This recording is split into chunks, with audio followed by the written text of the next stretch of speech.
ನಾನು ನಿಮ್ಮ ಪ್ರತಿನಿಧಿಯಾಗಿ ಪದವೀಧರ ಮತಕ್ಷೇತ್ರದ MLC ಆಗಿ ಇವತ್ತು ಸಭೆಯೊಳಗೆ ಭಾಗವಹಿಸ್ತಿದ್ದೀನಿ. ಈ ಸಮ್ಮೇಳನದ ಮೂಲಕ ನಾನು ರಾಜ್ಯ ಸರ್ಕಾರಕ್ಕೆ ಕೇಂದ್ರ ಸರ್ಕಾರಕ್ಕೆ ನಾನು ಹೇಳಬೇಕಾಗ್ತದೆ.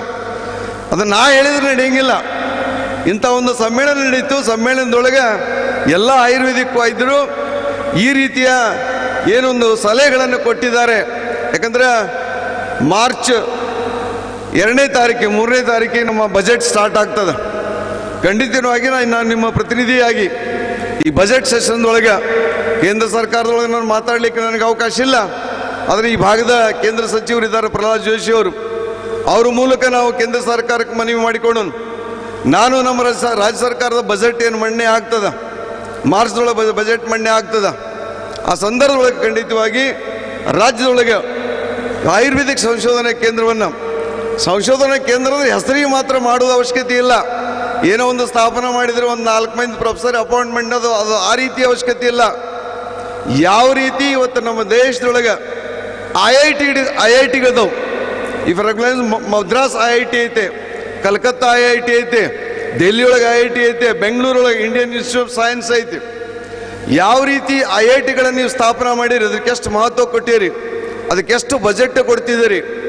IITಗಳ ಮಾದರಿಯೊಳಗೆ ಇವತ್ತು ನಮ್ಮ ರಾಜ್ಯದೊಳಗೆ ಒಂದು ಅತ್ಯುತ್ತಮವಾದಂಥ ಸಂಶೋಧನಾ ಕೇಂದ್ರ ಪ್ರಾರಂಭ ಆಗಲಿಕ್ಕೆ ನಿಮ್ಮ ರೆಕಮೆಂಡೇಶನ್ ಮೂಲಕ ನಾನು ಬರ್ತಕ್ಕಂಥ ಬಜೆಟ್ ಒಳಗೆ ನಾವು ಒತ್ತಾಯ ಮಾಡ್ತೇನೆ. ನನ್ನ ಮಾತನ್ನು ಈ ಸಂದರ್ಭದಲ್ಲಿ ಹೇಳಲಿಕ್ಕೆ ಬಯಸ್ತೇನೆ.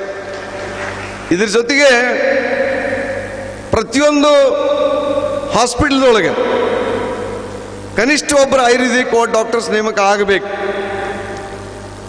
ವಿಶೇಷವಾಗಿ ಇವತ್ತು ನಾವು ಹೆಮ್ಮೆಯಿಂದ ಹೇಳಕ್ಕೆ ಬಯಸ್ತೇನೆ, ರೂರಲ್ ಏರಿಯಾದೊಳಗೆ ಏನು ಹಾಸ್ಪಿಟ್ಲ್ಗಳಿದಾವೆ, ಗೌರ್ಮೆಂಟ್ ಹಾಸ್ಪಿಟ್ಲ್, ಆ ರೂರಲ್ ಏರಿಯಾದೊಳಗೆ ಕೆಲಸ ಮಾಡತಕ್ಕಂಥ ಯಾರಾದರೂ ವೈದ್ಯರು ಇವತ್ತಿದ್ರೆ ಅದು ಆಯುರ್ವೇದಿಕ್ ವೈದ್ಯರು ಮಾತ್ರ. ಯಾಕಂದರೆ MBBS MD MS ಸರ್ಜನ್ ಮಾಡಿಕೊಂಡವರೆಲ್ಲರೂ ಸಿಟಿ ಪ್ಲೇಸ್ಗೆ ಹೋಗ್ತಾರ. ಅತ್ಯಂತ ಬಡವರು ಗ್ರಾಮಾಂತರ ಪ್ರದೇಶದಲ್ಲಿರ್ತಕ್ಕಂಥ ಆರೋಗ್ಯ ಸೇವೆ ಕೊಡ್ತಕ್ಕಂಥ ಯಾವುದಾದ್ರೂ ಡಾಕ್ಟರ್ಸ್ ನಮ್ಮ ರಾಜ್ಯದೊಳಗಿದ್ದಾರೆ ಅಂದರೆ ವಿಶೇಷವಾಗಿ ಆಯುರ್ವೇದಿಕ್ ಡಾಕ್ಟರ್ಸ್ ಅನ್ನೋ ಮಾತನ್ನು ಹೇಳಿ ನಾನು ಎಲ್ಲ ಆಯುರ್ವೇದಿಕ್ ವೈದ್ಯರಿಗೆ ವಿಶೇಷವಾದಂಥ ಅಭಿನಂದನೆಗಳನ್ನು ಧನ್ಯವಾದಗಳನ್ನು ಈ ಸಂದರ್ಭದೊಳಕ್ಕೆ ಬಯಸ್ತಿದ್ದೇನೆ. ಇತ್ತೀಚಿನ ದಿನದೊಳಗೆ ನಾನು ಕೂಡ ನೋಡ್ತಾ ಇದ್ದೀನಿ ಆಯುರ್ವೇದದ ಕಡೆಗೆ ಜನರು ಇವತ್ತು ಆಸಕ್ತಿ ಅದ. ಯಾಕಂದ್ರೆ ಅಲೋಪತಿಕ್ದೊಳಗೆ ಸಾಕಷ್ಟು ರಿಯಾಕ್ಷನ್ನು, ಅಲರ್ಜಿಕ್ ರಿಯಾಕ್ಷನ್ಸು, ಅದು ಬೇರೆ ಬೇರೆ ರೀತಿಯ ಪರಿಣಾಮ ಬೀರ್ತದ. ಯಾವುದೂ ಕೆಟ್ಟ ಪರಿಣಾಮ ಬೀರಲಾರ್ದು ಯಾವುದಾದ್ರು ಔಷಧಿಯಪ್ಪ ಅಂದ್ರೆ ಆಯುರ್ವೇದ ಶಾಸ್ತ್ರಗಳು ಐತಂತ ಜನ ಇವತ್ತು ನಂಬಿಕೆ ಅದ. ಇವತ್ತು ಅಲರ್ಜಿಕ್ ರಿಯಾಕ್ಷನ್ಸ್ಗೆ ಎಲ್ಲಾದರೂ ಅತ್ಯಂತ ಒಳ್ಳೆಯ ಟ್ರೀಟ್ಮೆಂಟ್ ಸಿಗ್ತಿತ್ತಪ್ಪ ಅಂದರೆ ಇವತ್ತು ಆಯುರ್ವೇದ ಶಾಸ್ತ್ರದ ಮೂಲಕ ಸಿಗ್ತಾ ಇದೆ. ಪ್ಯಾರಲೈಸಿಸ್ಗೆ ಯಾವುದಾದ್ರೂ ಒಳ್ಳೆ ಟ್ರೀಟ್ಮೆಂಟ್ ಸಿಗ್ತಾ ಇತ್ತಪ್ಪ ಅಂದರೆ ಇವತ್ತು ಆಯುರ್ವೇದ ಶಾಸ್ತ್ರದ ಮೂಲಕ ಇವತ್ತು ಏನೋ ಪಾರ್ಶ್ವವಾಯು ಅಂತೀವಿ, ಅದಕ್ಕೆ ಟ್ರೀಟ್ಮೆಂಟ್ ಇವತ್ತು ಸಿಗ್ತಾ ಇದ್ದೀವಿ ಜನರಿಗೆ ಇವತ್ತು ಗೊತ್ತಾಗ. ಹಾಗೆ ಇವತ್ತು ಡಯಾಬಿಟಿಸ್ ಇರ್ಬೋದು, ಬೇರೆ ಬೇರೆ ಕ್ರಾನಿಕ್ ಡಿಸೀಸ್ ಏನು ಇವತ್ತಿದ್ದಾವೆ, ಅವೆಲ್ಲ ಕ್ರಾನಿಕ್ ಡಿಸೀಸ್ಗೆ ಸರಿಯಾದಂಥ ಒಂದು ಚಿಕಿತ್ಸೆ, ಸರಿಯಾದಂಥ ಒಂದು ಔಷಧಿ ಇವತ್ತು ಸಿಗ್ತಿದ್ದರೆ ಅದು ಆಯುರ್ವೇದದ ಮೂಲಕ ಅನ್ನೋದು ಇವತ್ತು ಜನರಿಗೆ ಒಂದು ವಿಶ್ವಾಸ ಬೆಳೆದು ಬಂದಿದೆ. ಹಾಗಾಗಿ ಆಯುರ್ವೇದಿಕ್ ವೈದ್ಯರು ಏನಾದ್ರು ನಿರಾಶೆ ಆಗ್ತಕ್ಕಂಥ ಒಂದು ವಿಚಾರ ಇಲ್ಲ. ಇವತ್ತು ಇದ್ರ ಜೊತೆಗೆ ನಾನು ಬಹಳ ಮುಖ್ಯವಾಗಿ ನಿಮ್ಮಲ್ಲಿ ಆಯುರ್ವೇದಿಕ್ ವೈದ್ಯರಲ್ಲಿ ಕಳಕಳಿ ಪ್ರಾರ್ಥನೆ ಮಾಡ್ಕೊತೀನಿ. ಏನಪ್ಪ ಅಂದರೆ BA MS MD ಮಾಡ್ಕೊಂಡು ನೀವು ಹೊರಗಡೆ ಬರ್ತೀವಿ. ಆಯುರ್ವೇದದೊಳಗೆ ಪ್ರಾಕ್ಟೀಸ್ ಪ್ರಾರಂಭ ಮಾಡಿದ್ಮ್ಯಾಗ ಮೋರ್ ದೆನ್ 50% ಆಯುರ್ವೇದ ಬಿಟ್ಟು ಅಲೋಪತಿ ಪ್ರಾಕ್ಟೀಸ್ಗೆ ಹೋಗ್ಬಿಡ್ತೀರಿ. ಅದು ನಿಮ್ಮ ತಪ್ಪಲ್ಲ, ನಿಮ್ಮ ತಪ್ಪಂತ ಹೇಳಂಗಿಲ್ಲ ನಾನು. ಮತ್ತು ಇದನ್ನ ಎಲ್ಲರೂ ಈ ರೀತಿ ತಪ್ಪು ಮಾಡ್ತಾ ಅಂತ ನಾನು ಯಾರ ಮ್ಯಾಗ ಆರೋಪನೂ ಮಾಡಂಗಿಲ್ಲ. ಇವತ್ತು ಜನ ಬಯಸ್ತಾ ಇದಾರೆ, ಲಘು ಜ್ವರ ಬಂತಂದ್ರೆ ಒಂದು ಟ್ಯಾಬ್ಲೆಟ್ ಕೊಡಲಿ, ಒಂದು ಇಂಜೆಕ್ಷನ್ ಕೊಟ್ಟರೆ ನಾಳೆ ಆರಾಮಾಗಬೇಕು. ನೆಗಡಿ ಕೆಮ್ಮು ಬಂತಪ್ಪ ಅಂದ್ರೆ 2 ದಿನ 3 ದಿನ ಹೋದ್ರೆ ನಡೆಯಂಗಿಲ್ಲ. ಯಾವ ಡಾಕ್ಟರ್ ಒಂದೋ ದಿನದೊಳಗೆ ಪೆನ್ಸಿಲಿನ್ನೋ ಯಾವುದೋ ಟೆಟ್ರಾಸೈಕ್ಲಿನ್ನೋ ಯಾವುದೋ ದೊಡ್ಡ ದೊಡ್ಡ ಹೈ ಆಂಟಿಬಯೋಟಿಕ್ಸ್ ಬಂದವು. ಈಗ ಯಾರು ಲಘು ಗುಣ ಮಾಡ್ತಾರೆ ಅವರು ಒಳ್ಳೆಯ ವೈದ್ಯರು. ಆದ್ರೆ ಇದನ್ನು ದೇಹದ ಮೇಲೆ ಏನು ಪರಿಣಾಮ ಆಗ್ತದೆ ಯಾರು ವಿಚಾರ ಮಾಡೋಕ್ಕೆ ಹೋಗೋದಿಲ್ಲ. ಸೊ ಅನಿವಾರ್ಯವಾಗಿ ಇವತ್ತು ಆಯುರ್ವೇದಿಕ್ ಡಾಕ್ಟರ್ಸು ಆಯುರ್ವೇದಿಕ್ ಪ್ರಾಕ್ಟೀಸ್ ಮಾಡೋದ್ರ ಜೊತೆಗೆ ಅಲೋಪತಿಕ್ ಪ್ರಾಕ್ಟೀಸ್ ಕೂಡ ಅನಿವಾರ್ಯವಾಗಿ ಜನರ ಒಂದು ಬೇಡಿಕೆ, ಅವರ ಒತ್ತಾಯದ ಮೂಲಕ ನೀವು ಮಾಡ್ತಾ ಇದ್ದೀರಿ. ಆದರೆ ನನ್ನ ಕಳಕಳಿ ವಿನಂತಿ, ದಯವಿಟ್ಟು ನೀವು stick on to your system. ಏನು ಆಯುರ್ವೇದದ ನೀವು 50% ಮಾಡಲಾರ್ದ 75-80% ಆಯುರ್ವೇದ ಪ್ರಾಕ್ಟೀಸ್ ಮಾಡಿ ಅನಿವಾರ್ಯ ಇದ್ದಾಗ, ಇವತ್ತು ನಾ ಬೇಡ ಅನ್ನಂಗಿಲ್ಲ, ಅಲೋಪತಿನೂ ಕೂಡ ಅದರ ಟ್ರೀಟ್ಮೆಂಟ್ ಕೂಡ ನೀವು ಮಾಡಬೇಕಾಗ್ತದ ಎಮರ್ಜೆನ್ಸಿ ಟೈಮ್ನೊಳಗೆ. ಮತ್ತು ರೋಗಿ ಬಯಸಿದೊಳಗೆ ನಾವಾದರೂ ಏನು ಮಾಡ್ಲಿಕ್ಕೆ ಸಾಧ್ಯದ? ಇವತ್ತು ಅಲ್ಟಿಮೇಟ್ಲಿ ವೈದ್ಯರಾಗಿ ನಾವು ಏನು ಮಾಡಬೇಕಾಗ್ಯದ? ಏನು ರೋಗಿಗಳೇ ಬಂದಿರ್ತಾರ ಅವ್ರನ್ನ ಗುಣಪಡಿಸುವುದು ನಮ್ಮ ಧರ್ಮ. ಆದರೆ ನೀವು ಆಯುರ್ವೇದಿಕ್ ವೈದ್ಯರಾಗಿ ಆಯುರ್ವೇದದ ಮೂಲಕನೇ ಗುಣಪಡಿಸಬೇಕು ವಿನ ನೀವು ಅಲೋಪತಿಕ್ಕಾಗಿ ಆ ಕಡೆ ನೀವು ಹೋಗಬಾರ್ದು. ಅಲೋಪತಿ ಶಾಸ್ತ್ರವನ್ನು ಬೆಳೆಸಲಿಕ್ಕೆ ನಿಮ್ಮ ವೃತ್ತಿಯೊಳಗೆ ನೀವು ಕಾರ್ಯವನ್ನು ಮಾಡಬೇಕಂತ ತಿಳ್ಕೊಂಡು ಈ ಸಂದರ್ಭದೊಳಗೆ ನಾವು ವಿನಂತಿಯನ್ನು ಮಾಡ್ತಿದ್ದೇನೆ. ಮನುಷ್ಯನಿಗೆ ಆರೋಗ್ಯ ಬಹಳ ಮುಖ್ಯ. ಅದಕ್ಕೆ ನಾವು ಹೇಳ್ತೀವಿ, ಆರೋಗ್ಯವೇ ಭಾಗ್ಯವಂತೀವಿ. ಹಾಗಿರುವಾಗ ಕೇಂದ್ರ ಇರ್ಬೋದು, ರಾಜ್ಯ ಸರ್ಕಾರ ಇರ್ಬೋದು, ಆರೋಗ್ಯದ ಬಗ್ಗೆ ಹೆಚ್ಚು ಪ್ರಾಧಾನ್ಯತೆ ಕೊಡಬೇಕು. ಇಡೀ ಜಗತ್ತನ್ನು ನೋಡ್ತಾ ಇದ್ದೀವಿ. ಬಜೆಟ್ನೊಳಗೆ ಅತ್ಯಂತ ಹೆಚ್ಚು ಹಣವನ್ನು ಯಾವುದಾದ್ರೂ ಒಂದು ದೇಶ ಬಜೆಟ್ನೊಳಗೆ ಮೀಸಲಾಗಿಡ್ತದಪ್ಪ ಅಂದ್ರೆ ಅದು ಅಮೇರಿಕಾ, ಸ್ವಿಟ್ಜರ್ಲ್ಯಾಂಡ್ ಮತ್ತು ಜರ್ಮನಿ. ಈ ಮೂರು ದೇಶ ಅದರೊಳಗೆ ವಾರ್ಷಿಕ ಬಜೆಟ್ನೊಳಗೆ ಅತ್ಯಂತ ಹೆಚ್ಚು ಆರೋಗ್ಯಕ್ಕೆ ಹೆಚ್ಚು ಮಹತ್ವ ಕೊಟ್ಟು ಸುಮಾರು GDPಯ 17%, ಅಮೇರಿಕದೊಳಗೆ GDPಯ 17% ಹಣವನ್ನು ಬಜೆಟ್ನೊಳಗೆ ಆರೋಗ್ಯಕ್ಕೆ ಇವತ್ತು ಮೀಸಲಾಗಿಡ್ತಾರೆ. ಅದನ್ನೇ ನೀವು ಪ್ರಶ್ನೆ ಮಾಡಬಹುದು, ಅಮೇರಿಕದೊಳಗೆ GDP 17% ಇಟ್ಟರೆ ಕರ್ನಾಟಕದೊಳಗೆ ಎಷ್ಟು % ಇಡ್ತಾರೆ ಅಂತ ನೀವು ಪ್ರಶ್ನೆ ಮಾಡಿದರೆ ಇಟ್ ಈಸ್ ಲೆಸ್ ದೆನ್ 2%. 2% ಕೂಡ ಇಲ್ಲ, 1.7 ಬರ್ತದೆ. ಅಂದರೆ ಅಮೇರಿಕದೊಳಗೆ 17% GDP ಹಣ ಮೀಸಲಾಗಿಟ್ರೆ ನಮ್ಮ ದೇಶದೊಳಗೆ ನಾವು ಮೀಸಲಾಗಿಡ್ತಾ ಇರೋದು ಬರೀ ಇಟ್ ಈಸ್ ಲೆಸ್ ದೆನ್ 2%. ಹೀಗಾಗಿ ಯಾಕಂದರೆ ಮನುಷ್ಯನ ಆರೋಗ್ಯ ಸರಿ ಇಲ್ಲ ಅಂದ್ರೆ, ಯಾವ ದೇಶದೊಳಗೆ ಆರೋಗ್ಯವಂತ ನಾಗರಿಕರು ಇರಂಗಿಲ್ಲ ಆ ದೇಶ ಪ್ರಗತಿ ಹೊಂದೋದು ಬಹಳ ಕಷ್ಟ. ಒಂದು ವ್ಯಕ್ತಿಯ, ಸಮಾಜದ, ರಾಜ್ಯದ, ದೇಶದ ಪ್ರಗತಿಗಾಗಿ ಖಂಡಿತವಾಗಿ ಆ ಸರ್ಕಾರಗಳು ಆರೋಗ್ಯಕ್ಕೆ ಹೆಚ್ಚು ಮಹತ್ವ ಕೊಡಬೇಕು. ಹಾಗಾಗಿ ಪ್ರತಿ ವರ್ಷ ಏನು ಬಜೆಟ್ನೊಳಗದ ಆ ಬಜೆಟ್ನೊಳಗೆ ಹೆಚ್ಚು ಹಣವನ್ನು ಆರೋಗ್ಯಕ್ಕಾಗಿ ಮೀಸಲಾಗಿ ಇಡಬೇಕನ್ನೋ ಮಾತನ್ನು ಈ ವೇದಿಕೆ ಮೂಲಕ ನಾ ಕೇಂದ್ರ ಮತ್ತು ರಾಜ್ಯ ಸರ್ಕಾರಕ್ಕೆ ನಾವು ಒತ್ತಾಯ ಮಾಡ್ತೀನಿ. ಮೊನ್ನೆ ಕೇಂದ್ರ ಸರ್ಕಾರ, ಮೋದಿಯವರ ಸರ್ಕಾರ ಬಜೆಟನ್ನು ಮಂಡನೆ ಮಾಡ್ಯದ. ಈ ವರ್ಷದ ಬಜೆಟ್ನೊಳಗೆ ಸುಮಾರು 71,268 ಕೋಟಿ 71,268 crores ಹಣವನ್ನು ಕೇಂದ್ರ ಸರ್ಕಾರ, ಮೋದಿಯವರ ಸರ್ಕಾರ ಈ ವರ್ಷ ಬಜೆಟ್ನೊಳಗೆ ಮೀಸಲಾಗಿಟ್ಟದ. ಕಳೆದ ವರ್ಷಕ್ಕೆ ಈ ವರ್ಷಕ್ಕೆ ಕಂಪೇರ್ ಮಾಡಿದರೆ ಕಳೆದ ವರ್ಷಕ್ಕೇನು ಸುಮಾರು 10% ಹೆಚ್ಚು ಹಣವನ್ನು ಆರೋಗ್ಯಕ್ಕಾಗಿ ಇವತ್ತು ಕೇಂದ್ರ ಸರ್ಕಾರ ಹಣವನ್ನು ಮೀಸಲಾಗಿ ಇಟ್ಟಿದ್ದನ್ನು ಮಾತನ್ನು ಈ ಸಂದರ್ಭದಲ್ಲಿ ಹೇಳ್ತಾ, ತಮಗೆಲ್ಲ ಗೊತ್ತದ ಮೋದಿಯವರು ಈ ದೇಶದ ಪ್ರಧಾನಮಂತ್ರಿ ಆದಮೇಲೆ ಆರೋಗ್ಯಕ್ಕೆ ಹೆಚ್ಚು ಮಹತ್ವ ಕೊಟ್ಟು ಆಯುಷ್ಮಾನ್ ಭಾರತ್ ಅಂತ ತಿಳ್ಕೊಂಡು ದೊಡ್ಡ ವಿಮೆಯನ್ನು, ಇಡೀ ಜಗತ್ತಿನೊಳಗೆ ಅತ್ಯಂತ ದೊಡ್ಡ ವಿಮೆ ಯಾವುದಾದ್ರೂ ಸರ್ಕಾರ ಘೋಷಣೆ ಮಾಡಿದರೆ ಜನರಿಗಾಗಿ, ಬಡವರಿಗಾಗಿ, ಇವತ್ತು ಮೋದಿಯವರ ಸರ್ಕಾರ ಆಯುಷ್ಮಾನ್ ಭಾರತ ಯೋಜನೆಯನ್ನು ಇಡೀ ದೇಶದೊಳಗೆ ಜಾರಿ ಮಾಡಿದ. ಜಗತ್ತಿನೊಳಗೆ ಅದು ದೊಡ್ಡ ಒಂದು ಪಾಲಿಸಿ ಇದೆ, ಆರೋಗ್ಯ ಪಾಲಿಸಿ ಇದು. ಇವತ್ತು ಬಡ ಕುಟುಂಬದೊಳಗೆ ಯಾರು ಬಡವರಿದ್ದಾರೆ, ಒಂದು ವರ್ಷಕ್ಕೆ ಆ ಕುಟುಂಬಕ್ಕೆ ಸುಮಾರು 5 ಲಕ್ಷ ರೂಪಾಯಿ ವೆಚ್ಚ ಆರೋಗ್ಯಕ್ಕೆ ಏನು ಬರ್ತದೆ ಹಣವನ್ನು ಇವತ್ತು ಕೇಂದ್ರ ಸರ್ಕಾರ ಕೊಡ್ತಾ ಇದೆ ಅನ್ನೋ ಮಾತನ್ನು ಈ ಸಂದರ್ಭದೊಳಗೆ ನಿಮ್ಮೆಲ್ಲರ ಗಮನಕ್ಕೆ ನಾನು ತರಲಿಕ್ಕೆ ಬಯಸ್ತೀನಿ. ನಾನು ಹೆಚ್ಚು ವಿಚಾರಗಳನ್ನು ಈ ಸಂದರ್ಭದೊಳಗೆ ಹೇಳಲಿಕ್ಕೆ ಬಯಸೋದಿಲ್ಲ. ಕೊನೆಯವಾಗಿ ನನ್ನ ಕಳಕಳಿ ವಿನಂತಿ, ವೈದ್ಯ ವೃತ್ತಿ ಭಾಳ ಪವಿತ್ರವಾದಂಥ ವೃತ್ತಿ. ಇಡೀ ಜಗತ್ತಿನೊಳಗೆ, ದೇಶದೊಳಗೆ ಜನ ಅತ್ಯಂತ ಹೆಚ್ಚು ಗೌರವ ಕೊಡ್ತಕ್ಕಂಥ ಯಾವುದಾದ್ರೂ ವೃತ್ತಿಗಳಿದ್ರೆ ಅವು ಎರಡು. ಒಂದು ಶಿಕ್ಷಕ ವೃತ್ತಿ, ಇನ್ನೊಂದು ಅತ್ಯಂತ ಗೌರವ ಕೊಡ್ತಾ ಇರುವುದು ಇವತ್ತು ವೈದ್ಯರಿಗೆ. ಭಾಳ ಜನ 100% ಬರೀ ಗುರುಗಳನ್ನಷ್ಟೇ ದೇವರಂತ ಪೂಜೆ ಮಾಡೋಂಗಿಲ್ಲ, ವೈದ್ಯರನ್ನು ಕೂಡ ದೇವರಂತ ಪೂಜೆ ಮಾಡ್ತಾರೆ. ಯಾಕಂತಂದ್ರೆ ಶಿಕ್ಷಕರಾದವರು ಒಬ್ಬ ವ್ಯಕ್ತಿಯ ಏನು ಅದಕ್ಕೊಂದು ಸ್ವರೂಪ ಕೊಡ್ತಾನೆ, ವ್ಯಕ್ತಿತ್ವವನ್ನು ಬೆಳೆಸ್ತಾನೆ. ಆದರೆ ವೈದ್ಯರಾದವರು ಸಾಯ್ತಕ್ಕಂಥ ಒಬ್ಬ ವ್ಯಕ್ತಿಗೆ ಜೀವ ಕೊಡ್ತಾರೆ. ಹಾಗಾಗಿ ವೈದ್ಯರಿಗೆ ಬಹಳಷ್ಟು ಸಮಾಜದೊಳಗೆ, ದೇಶದೊಳಗೆ ಶಿಕ್ಷಕರಷ್ಟೇ ಹೆಚ್ಚು, ಇನ್ನೊಂದು ಹೆಚ್ಚೆ ಹೆಚ್ಚಂತಲೂ ಹೇಳ್ಬೋದು, ದೇವರೊಂದು ಸ್ಥಾನ ಕೊಟ್ಟು ಪೂಜೆ ಮಾಡ್ತಾರೆ. ಅದರೊಳಗೆ ಯಾಕೆ ಈ ಮಾತು ಹೇಳ್ತೇನಪ್ಪ ಅಂದರೆ ಇತ್ತೀಚಿನ ದಿನದೊಳಗೆ ವೈದ್ಯ ವೃತ್ತಿ ಮೊದಲಾಗ ಏನು ಪ್ರಾರಂಭ ಸೇವಾ ಒಂದು ಮನೋಭಾವದಿಂದ ಪ್ರಾರಂಭ ಆಗ್ತಿತ್ತು. ಇವತ್ತು ಜನರ ಟೀಕೆ ಟಿಪ್ಪಣಿಗಳಿದಾವೆ.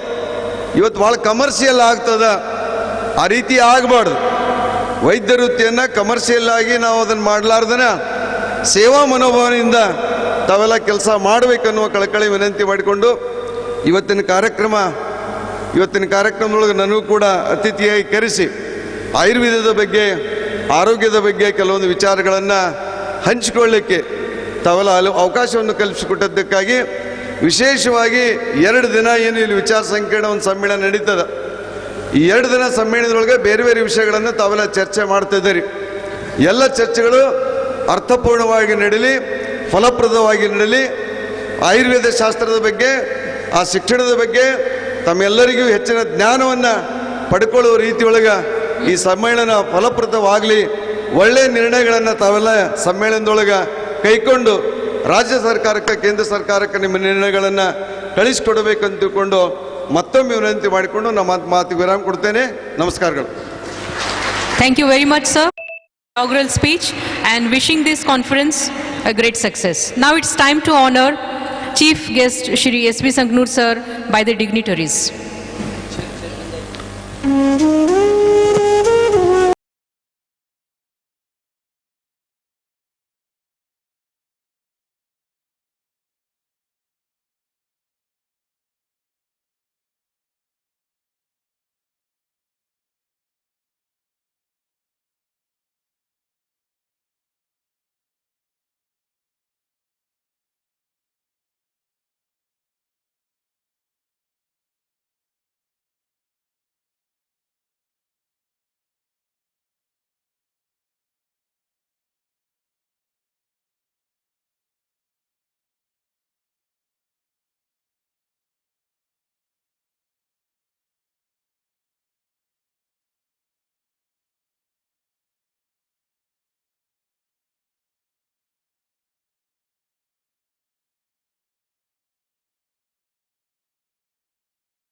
I request S.K. Bannigold sir, Dean ISM, RGHS Bangalore, guest of today's conference to address the gathering.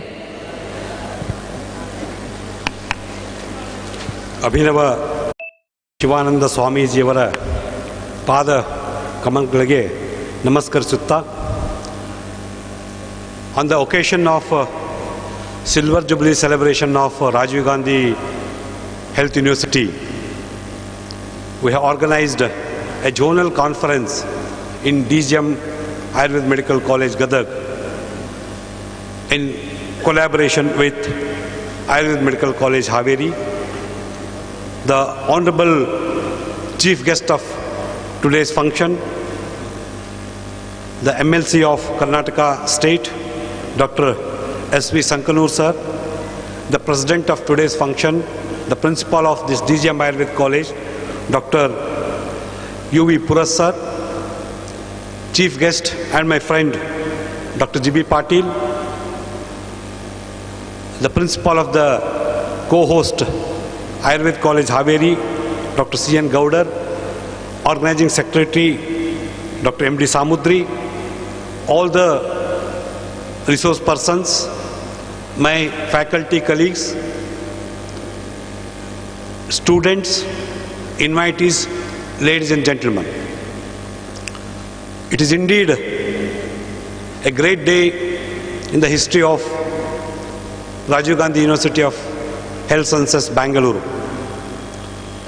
The Silver Jubilee celebrations of Rajiv Gandhi University has to be written in the golden words.